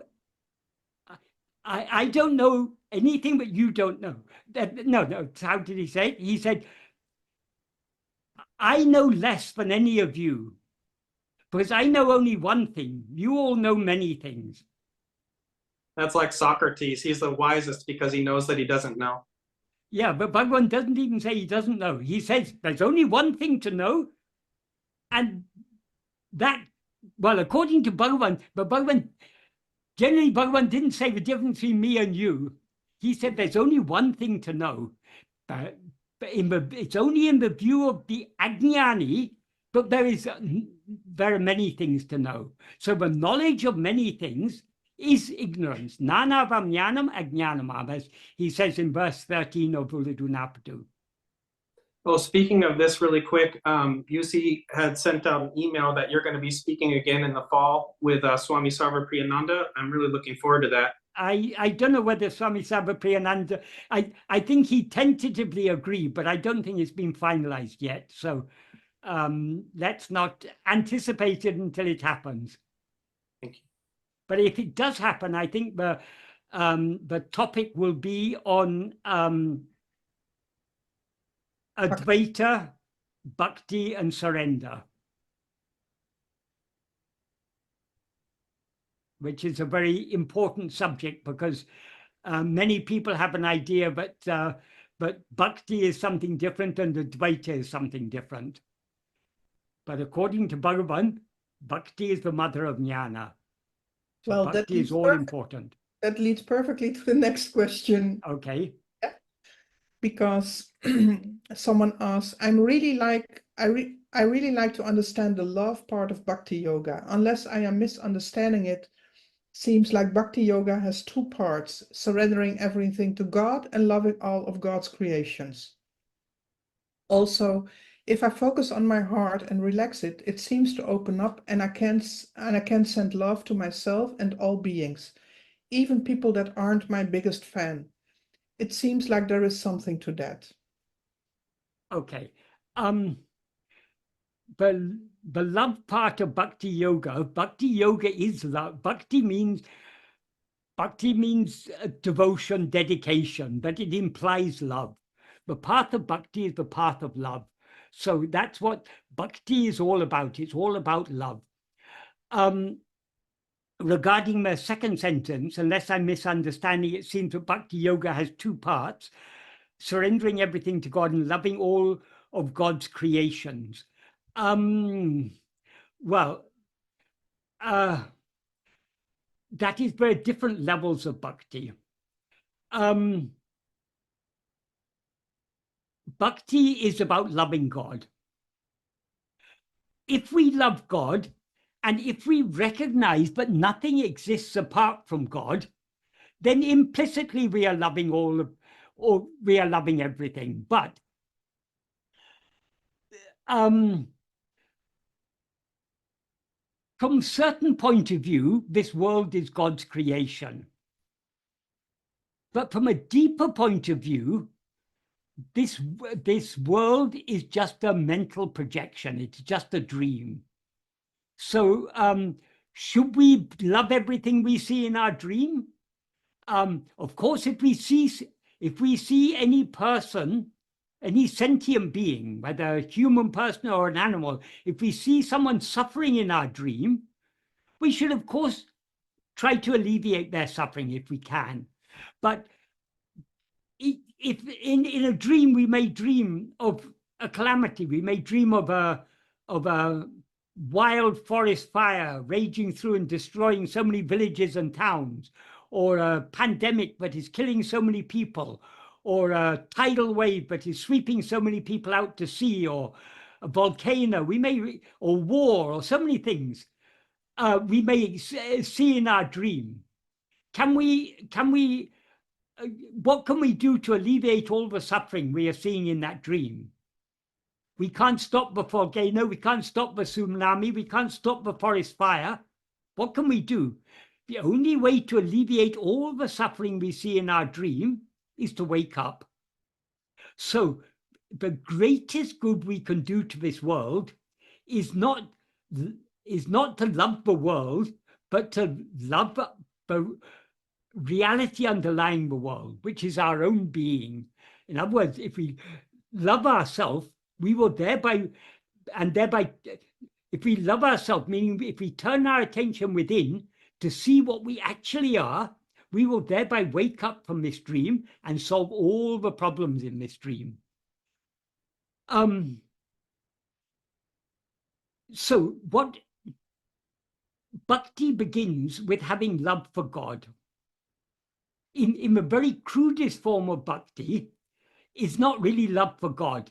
God, for most people who go to churches, mosques, synagogues, gurudwaras, temples, or whatever, any place of worship, from whatever religion, most people worship God, even if they don't go to a place of worship. If they pray to God, or if they meditate on God, or whatever, most people are doing that because they want something from God.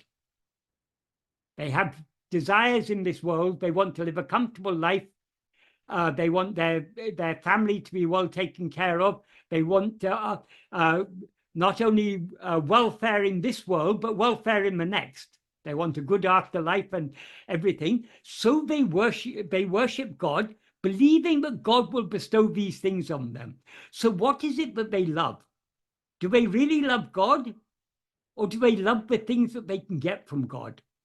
So that is not true bhakti. True bhakti begins when we cease to ask anything from God, when we begin to love God for his own sake. When we begin to love God for his own sake, love is about giving, not about receiving. So once we begin to love God for his own sake, we want to surrender ourselves to God. We want to give ourselves to God. So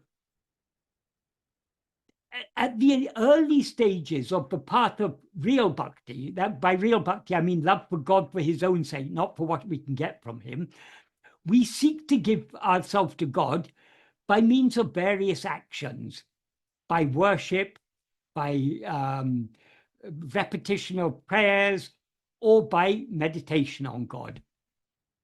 So this is what Bhagavan talks about in the early verses of Upadesha. To be precise, from verses 3 to verse 7 of Upadesha, this is what he's talking about. In verse 2, he had explained why action does not give liberation. Because when you do actions, there are two types of results of an action. There's the fruit and the seeds. The fruit is what we will later experience as prarabdha. And once the fruit is experienced, it perishes. So he said the fruit of action perishing, or in Sanskrit he says palamasasvatam. The fruit of action is impermanent. So when the fruit passes, it's not the end of the matter, because the seeds remain. The seeds are our vasanas. And those vasanas impel us to do the same actions. They don't impel us, they make us inclined to do the same actions again and again and again.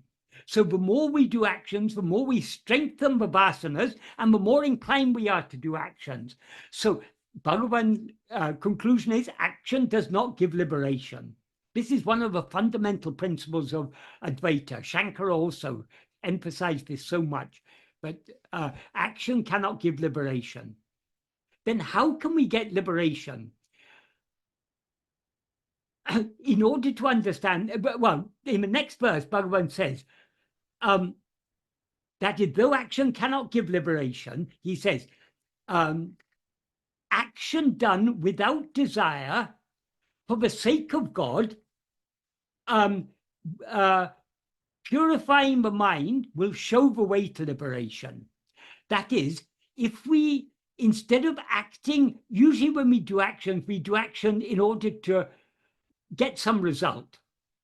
So if we act without expecting any result from our action, any benefit for ourselves, if we act just out of the love of God, for God's sake rather than for our sake, those actions will purify the mind. I mean, not the actions, actually. It's the love with which we do the actions will purify the mind and thereby show the way to liberation. What does he mean when he says it will show the way to liberation? When the mind is purified, we will get the clarity to understand what is the way to liberation. So the nishkamya karma is the preliminary stages of the path of bhakti. When we've given up asking God for anything, when we don't want anything from God, we are worshipping God just for the sake of God. So what are the actions that we can do without desire, but just for the love of God? In the next verse, that's verse 3 I just talked about. In verse 4, Bhagavan says, this is certain, puja, japa, and dhyana are actions of body, speech, and mind. And in this order, each is superior to the previous one. So what he's indicating here, the actions we can do for the love of God without desire for any fruit are of three kinds: puja, japa, and dhyana. Puja is actions done by the body. Japa is actions done by speech, and dhyana, meditation, is action done by mind. So, and he says in this order, each is superior to the previous one. What does he mean when he says superior? The context in which he says superior is that the benefit of doing nishkarmiya karma for the love of God is that it will purify the mind and show the way to liberation. So when he says superior, he means it's more efficacious in purifying the mind and thereby enabling the mind to see clearly what is the way to liberation. So better than puja is japa, better than japa is dhyana. Then in the next three verses, he deals with these three, that is one in each verse. So in verse 5, he says, Ennuru yavam ireyuruam eni, second, I'll get the verse. Ennuru yavam ireyuru amena eni varipadol undipara isan nalpusane undipara. What this means is worshipping, thinking that all the 8 forms are forms of God is good worship of God.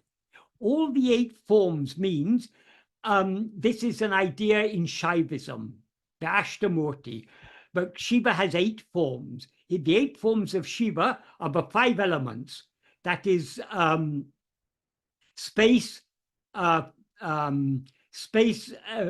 air, fire, water, earth. These are the 5 elements. But these are not just referring to the material elements, they're also subtle forms of these. So all prakriti, all phenomena, both physical phenomena and mental phenomena, all are made up of these 5 elements. So these 5 elements, in both their subtle and gross forms, and the other 3 are sun, moon, and jiva. So basically, the whole world, the implication is that the whole world is a form of God. So if you worship considering the world to be a form of God, that is good worship of God. So worship here doesn't necessarily mean just ritualistic worship. For example, if you see a hungry person and you see that person as God in that form, you give that person food, not feeling, oh, I'm better off than this person, I'm superior, he's inferior, I'm giving to him, not like that. God has come to me in this form to give me an opportunity to worship him. So I am blessed to be able to serve this person. If you serve someone in that attitude, that is good worship of God. If you see all the bad things happening in the world and you try to avoid partaking in those bad things, for example, we know in the modern world, we know so many human actions contributing towards global warming. And we know global warming is doing so much harm in so many ways, and it's going to be doing more and more harm as future goes on. So if we want to follow the principle of ahimsa, we should do our best to avoid contributing to this global warming as much as possible. So if we try to live an eco-friendly life with the attitude that this whole world is God, this whole world is Shiva, so out of my love for Shiva, I don't want to do any harm to this world. So I live an eco-friendly life. If you're doing with that bhava, that's also good worship of God. If you do ritualistic worship, thinking that the idol you're worshipping is God, that's also good worship of God. So Bhagavan gives a very broad definition of worship. But better than worship is japa. So in the next verse, he deals with japa. He says, rather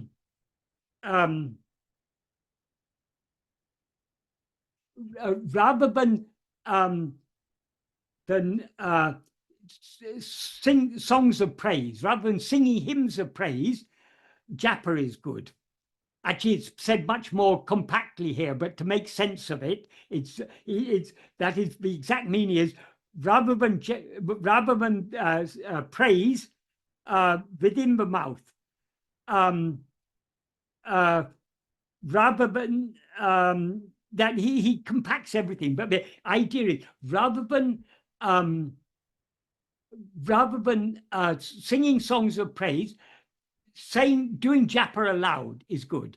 Rather than doing japa aloud, doing japa softly within the mouth is good. Rather than that, doing it mentally is good. Japa means repetition of a name of God or some prayer or something. That is, so doing it mentally is better. And that mental repetition, that is a form of dhyana. So when he says better, he means it's more efficacious in purifying the mind. So there he deals with japa, that the actions of speech. So he includes the singing hymns of praise. But all these imply doing these things not for gaining any end. Many people do puja and japa and dhyana in order to get something from God. But that's precluded here. Here we're doing these actions only for the love of God. We're not expecting to get anything from God. So better than that japa is dhyana.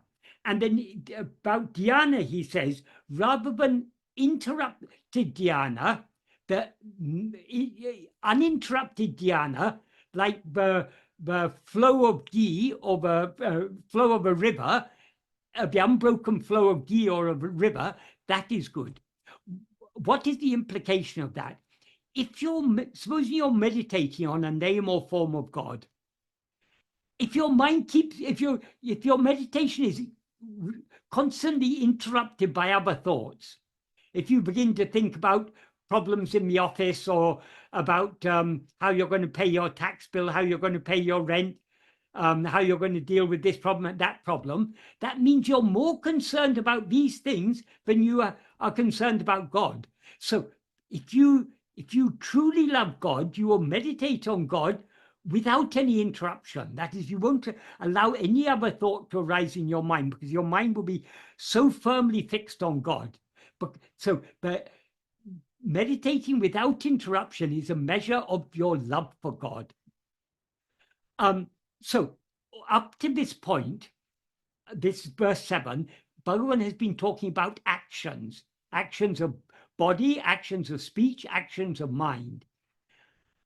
But these actions, they're only a means to purify the mind. They can show you the way to liberation, but they cannot take you to liberation. So what will be the result of going through all these? If you're meditating on God with love, your mind will be purified. And then you'll begin to think to yourself, who am I to meditate on God? Am I something separate from God? Can I be anything other than God? If God is the infinite whole, how can I be something other than him? So who am I to meditate on God? God must be that which is shining in my heart as I. When you get the purity of mind to understand that, then the meditation on name and form will drop off, and you will meditate only upon I. That is what Bhagavan talks about in verse 8. He says, Anya bhavatin avanahamahum and Anya bhavame undipara and Naitinam utamam undipara. That means rather than Anya bhava. Anya bhava means Anya means what is other. So Anya bhava in this context means meditating on what is other. So the implication is, rather than meditating on God as something other than ourselves, if you meditate on a name and form of God, that name or form is something other than yourself. So rather than that, meditating on God as not other. Not other than yourself means what? Means I.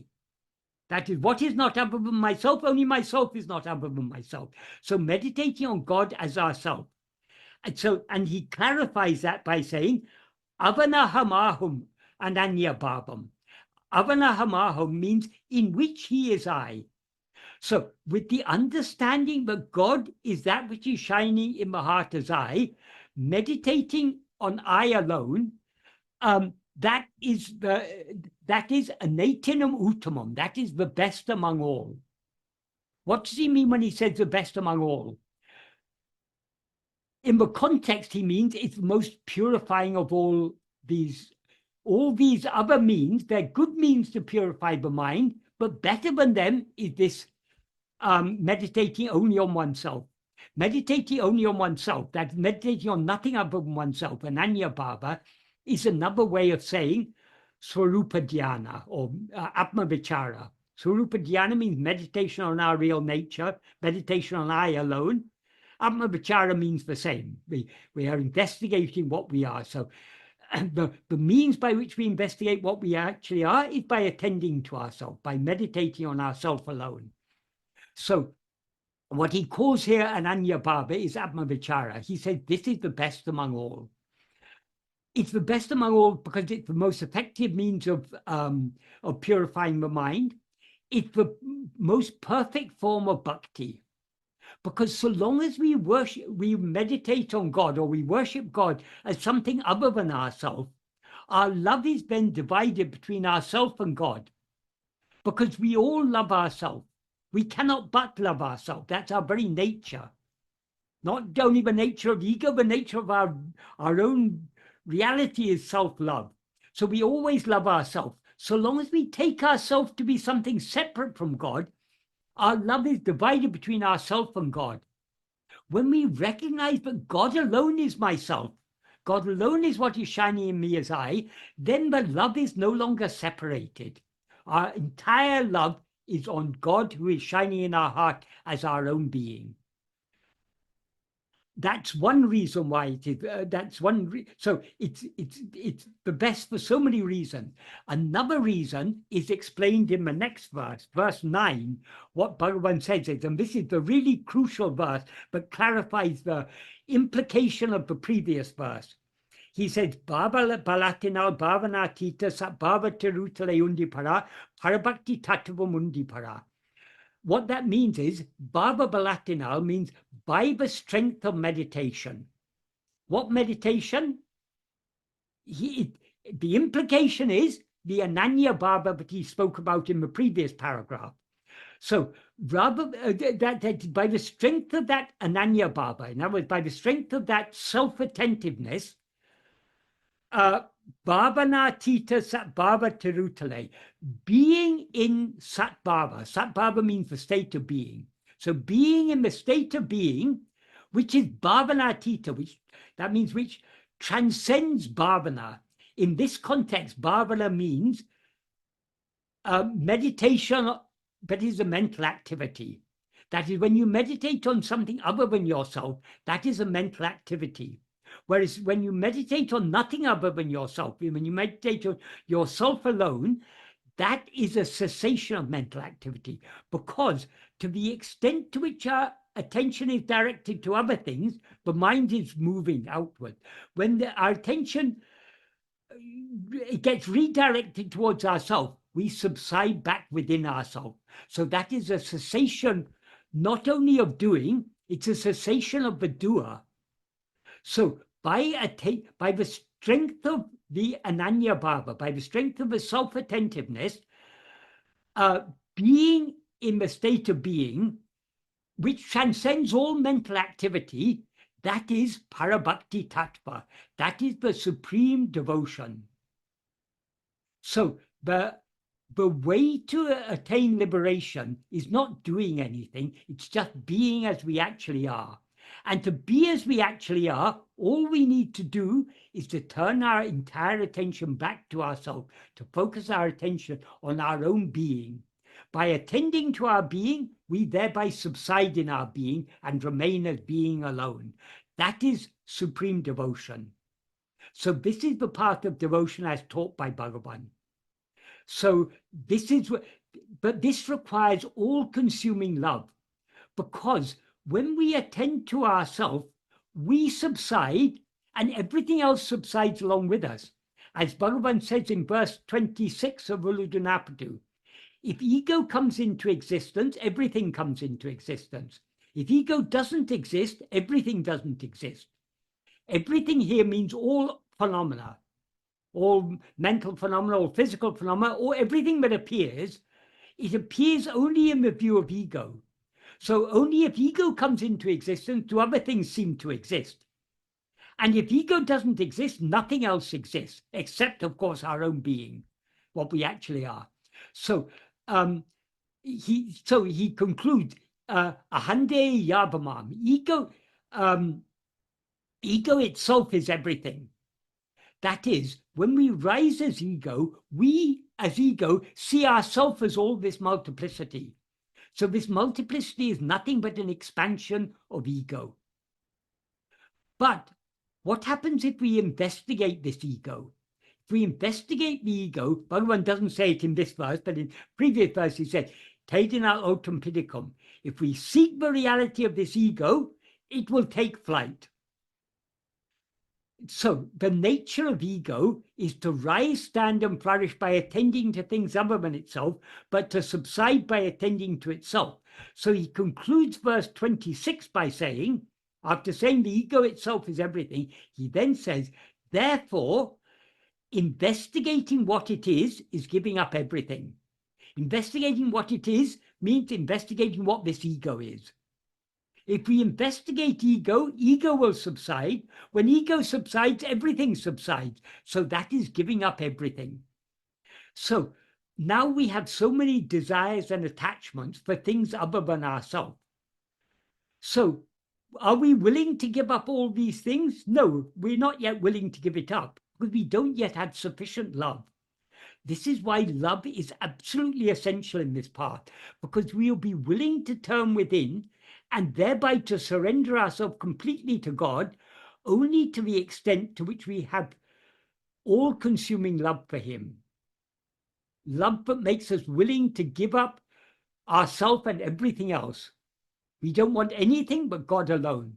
Only when we reach that stage where all our desires have dropped off and we love nothing but God himself, and God being our own being, that is the parabhakti tattva, that is the state of complete surrender. That requires all-consuming love. So that is why this path of bhakti means the path of love. So there's no path of bhakti without love. And this path of bhakti, this is the heart of the path of jnana, because without love, we will not be willing to turn within and know ourselves as we actually are. So I hope that answers the first part of that. So about the first part, loving all of God's creations, that is, we can say that is a part of puja. When you see everything as forms of God, but God appears in all these different forms. And if you love everything, not just as God's creation, but as God himself, God is appearing to you in all these different forms. So you love everything as God. That will purify the mind. But that's only the beginning stages of the path of bhakti. We have to go deeper and deeper and deeper within. So that comes under puja. Then after that, we have to go to japa. Then we have to go to dhyana. Then we have to turn our attention away from the external form of God back within, where God is shining as I. And then the next part, also, if I focus on my heart and relax it, it seems to open up, and I can send love to myself and to all beings, even people that aren't my biggest fan.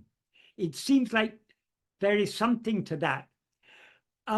This sounds like to me like some form of bhavana, some sort of mental exercise, because what is the heart? But this person is asking, when they say, when I focus on my heart, what do they mean by heart? They say, focus on my heart and relax it. So the heart they're speaking about is something that can be relaxed. So that is not, heart simply means the center. What we take to be the center of ourselves, that is relative to our external experience, but ego is the heart, because the ego is the experiencer of all experiences. So the heart of all experiences is ego. So in one sense, we can call ego heart. We also use the word heart to refer to our will, to our emotions. So heart has different meanings in different contexts. And in the grossest context, heart means a physical organism, a blood pumping organism. So what is meant by heart? And what is this heart that we seek to relax? What we need to know is the ultimate heart.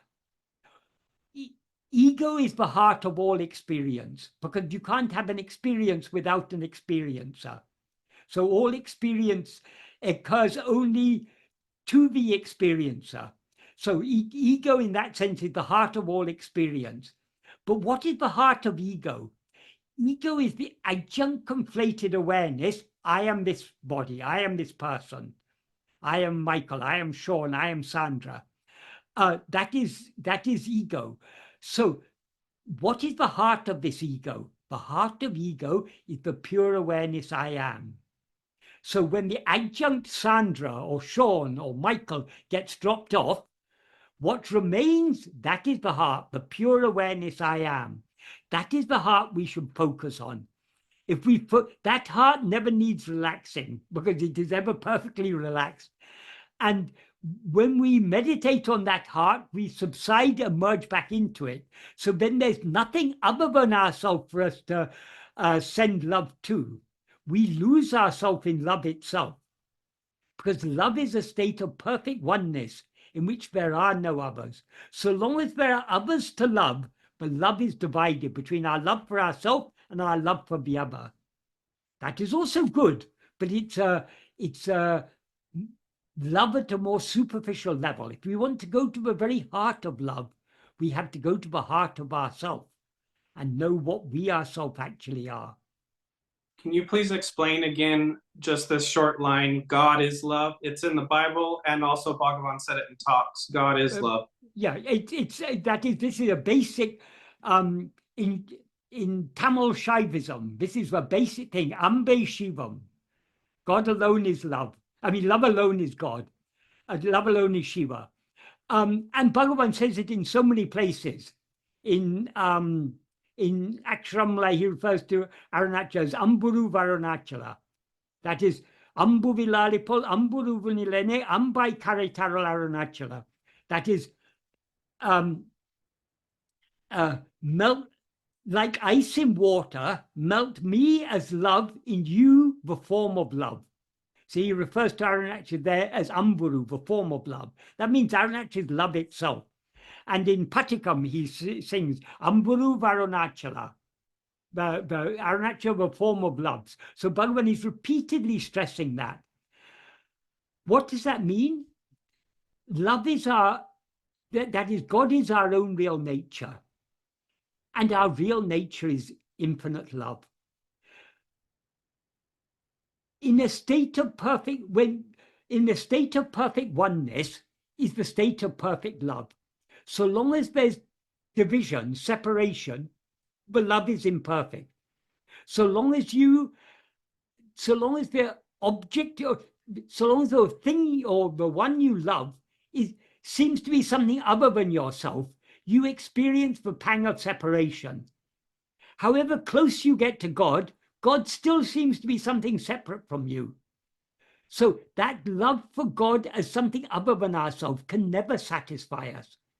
The fullness of love is only when we experience ourselves as none other than God. So love is the state of perfect oneness. That is the fullness of love, the completion of love. The goal of love is the state of complete oneness. If you love someone, you want to be one with that person. You want to be close to that person. You want to be as close as possible to that person. So how can we be close? What is the closest we can get to God? The closest we can get to God is by losing ourselves completely in God. As Bhagavan says, like ice in water, melt me as love in you, the form of love.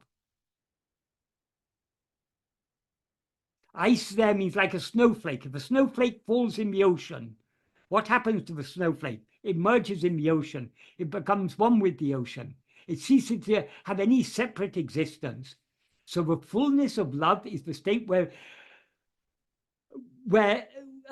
all separation ceases, where there's one only without a second. Because that which is one only without a second is God. God is the fullness of love. So Ambe Shivam, love alone is God.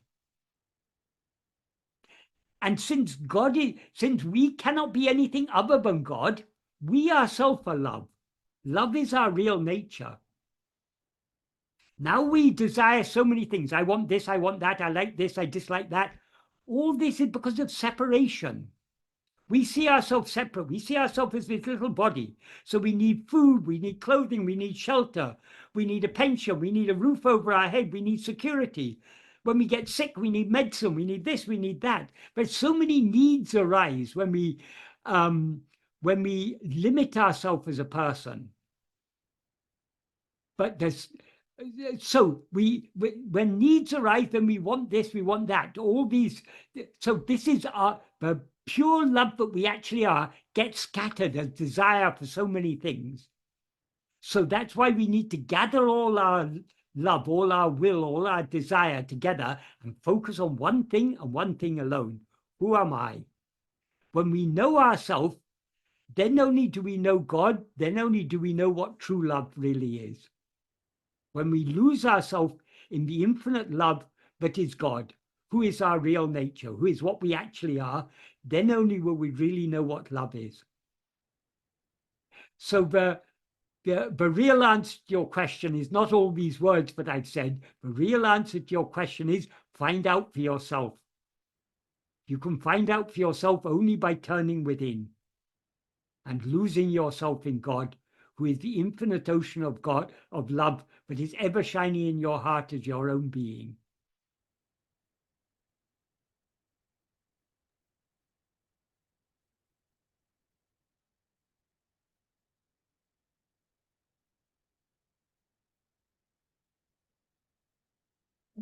That was beautifully said. Yeah. So we've got one more question. Yes. Are you still up for it, Michael? Why not? Okay. So the last question is from Jacques Frank. Dear Michael, if I'm the dreamer and there's only one ego, what's the point of telling others about our path? When we are convinced deep down that Atma-vichara is the most direct way, we'd like our loved ones to experience it too, without imposing it on them. Is there any point in answering or trying to explain anything, knowing that there is only one receiver and that everything is oneself? Ultimately, there's no point in anything other than turning within and losing ourselves in ourselves. But because our minds are still outward looking, we see this world of multiplicity. And we see in this world of multiplicity, we see multiple people. And some of those people are near and dear to us. They are our parents, our husband, our wife, our children, our dear friends. And so we naturally, as embodied beings, we have relationship with other embodied beings. And so we want to share. If we have something that we value, we naturally want to share it with others. But about this Bhagavan's teachings, we shouldn't be overly enthusiastic to share with others. We shouldn't try and share with others unless we at least have an inkling that the others may be interested, may be willing to listen and understand what we are saying. The vast majority of people in this world, even very good people, very religious, very pious people, they will not be interested in this because this is something very, very deep and very subtle that will appeal only to us at a certain point in our spiritual journey, let's say. So in the past, we have taken interest in so many other things. Even now, we still have so many interests in other things. But slowly, we're trying to wean our mind off its interest in other things and cultivate interest in just knowing and being what we actually are. So if anyone asks us, yes, we can, certainly it is good to share it. Why? Because if even if no one else, at least we're benefited by sharing it with others. And when we share with others, sometimes they ask us questions, which makes us think more deeply. Or sometimes they may challenge us. Are you sure that's what Bhagavan meant? So it makes us, it can help us to think about it more deeply and to understand more deeply what Bhagavan is saying. That is more than just reading what Bhagavan says. If we try to explain it to someone else, then we have to think about it more carefully in order to explain it correctly and clearly and coherently. So it can be, even if whether others are benefited or not, we can be benefited by sharing with others. But ultimately, we should never lose sight of what our real aim is. Our real aim is, we are not here just to talk about Bhagavan's teachings or to think about them or to enjoy them as nice ideas. We are here to put them into practice and to know what we ourselves actually are. So that is the ultimate aim of all this. But so long as we are still embodied, we seem to be living in a society with other people. And some of those other people, very few, but some will be interested in this spiritual path. Some will be interested in the spiritual path, but not interested in Bhagavan's path. In which case, if they ask us, we should encourage them in whatever way appeals to them. Because not everyone is yet ready for Bhagavan's path. Even Bhagavan never, if people ask Bhagavan, I'm doing this japa, is it good to do this? What is better than that? Bhagavan will reply, because Bhagavan will encourage everyone at their own level. So the answers Bhagavan gave to people's questions were often not his pure teachings, but they were his teachings adapted to suit the needs of individuals. So likewise, if people are asking us about these things, if we see we shouldn't, do not follow my example. For example, when that day when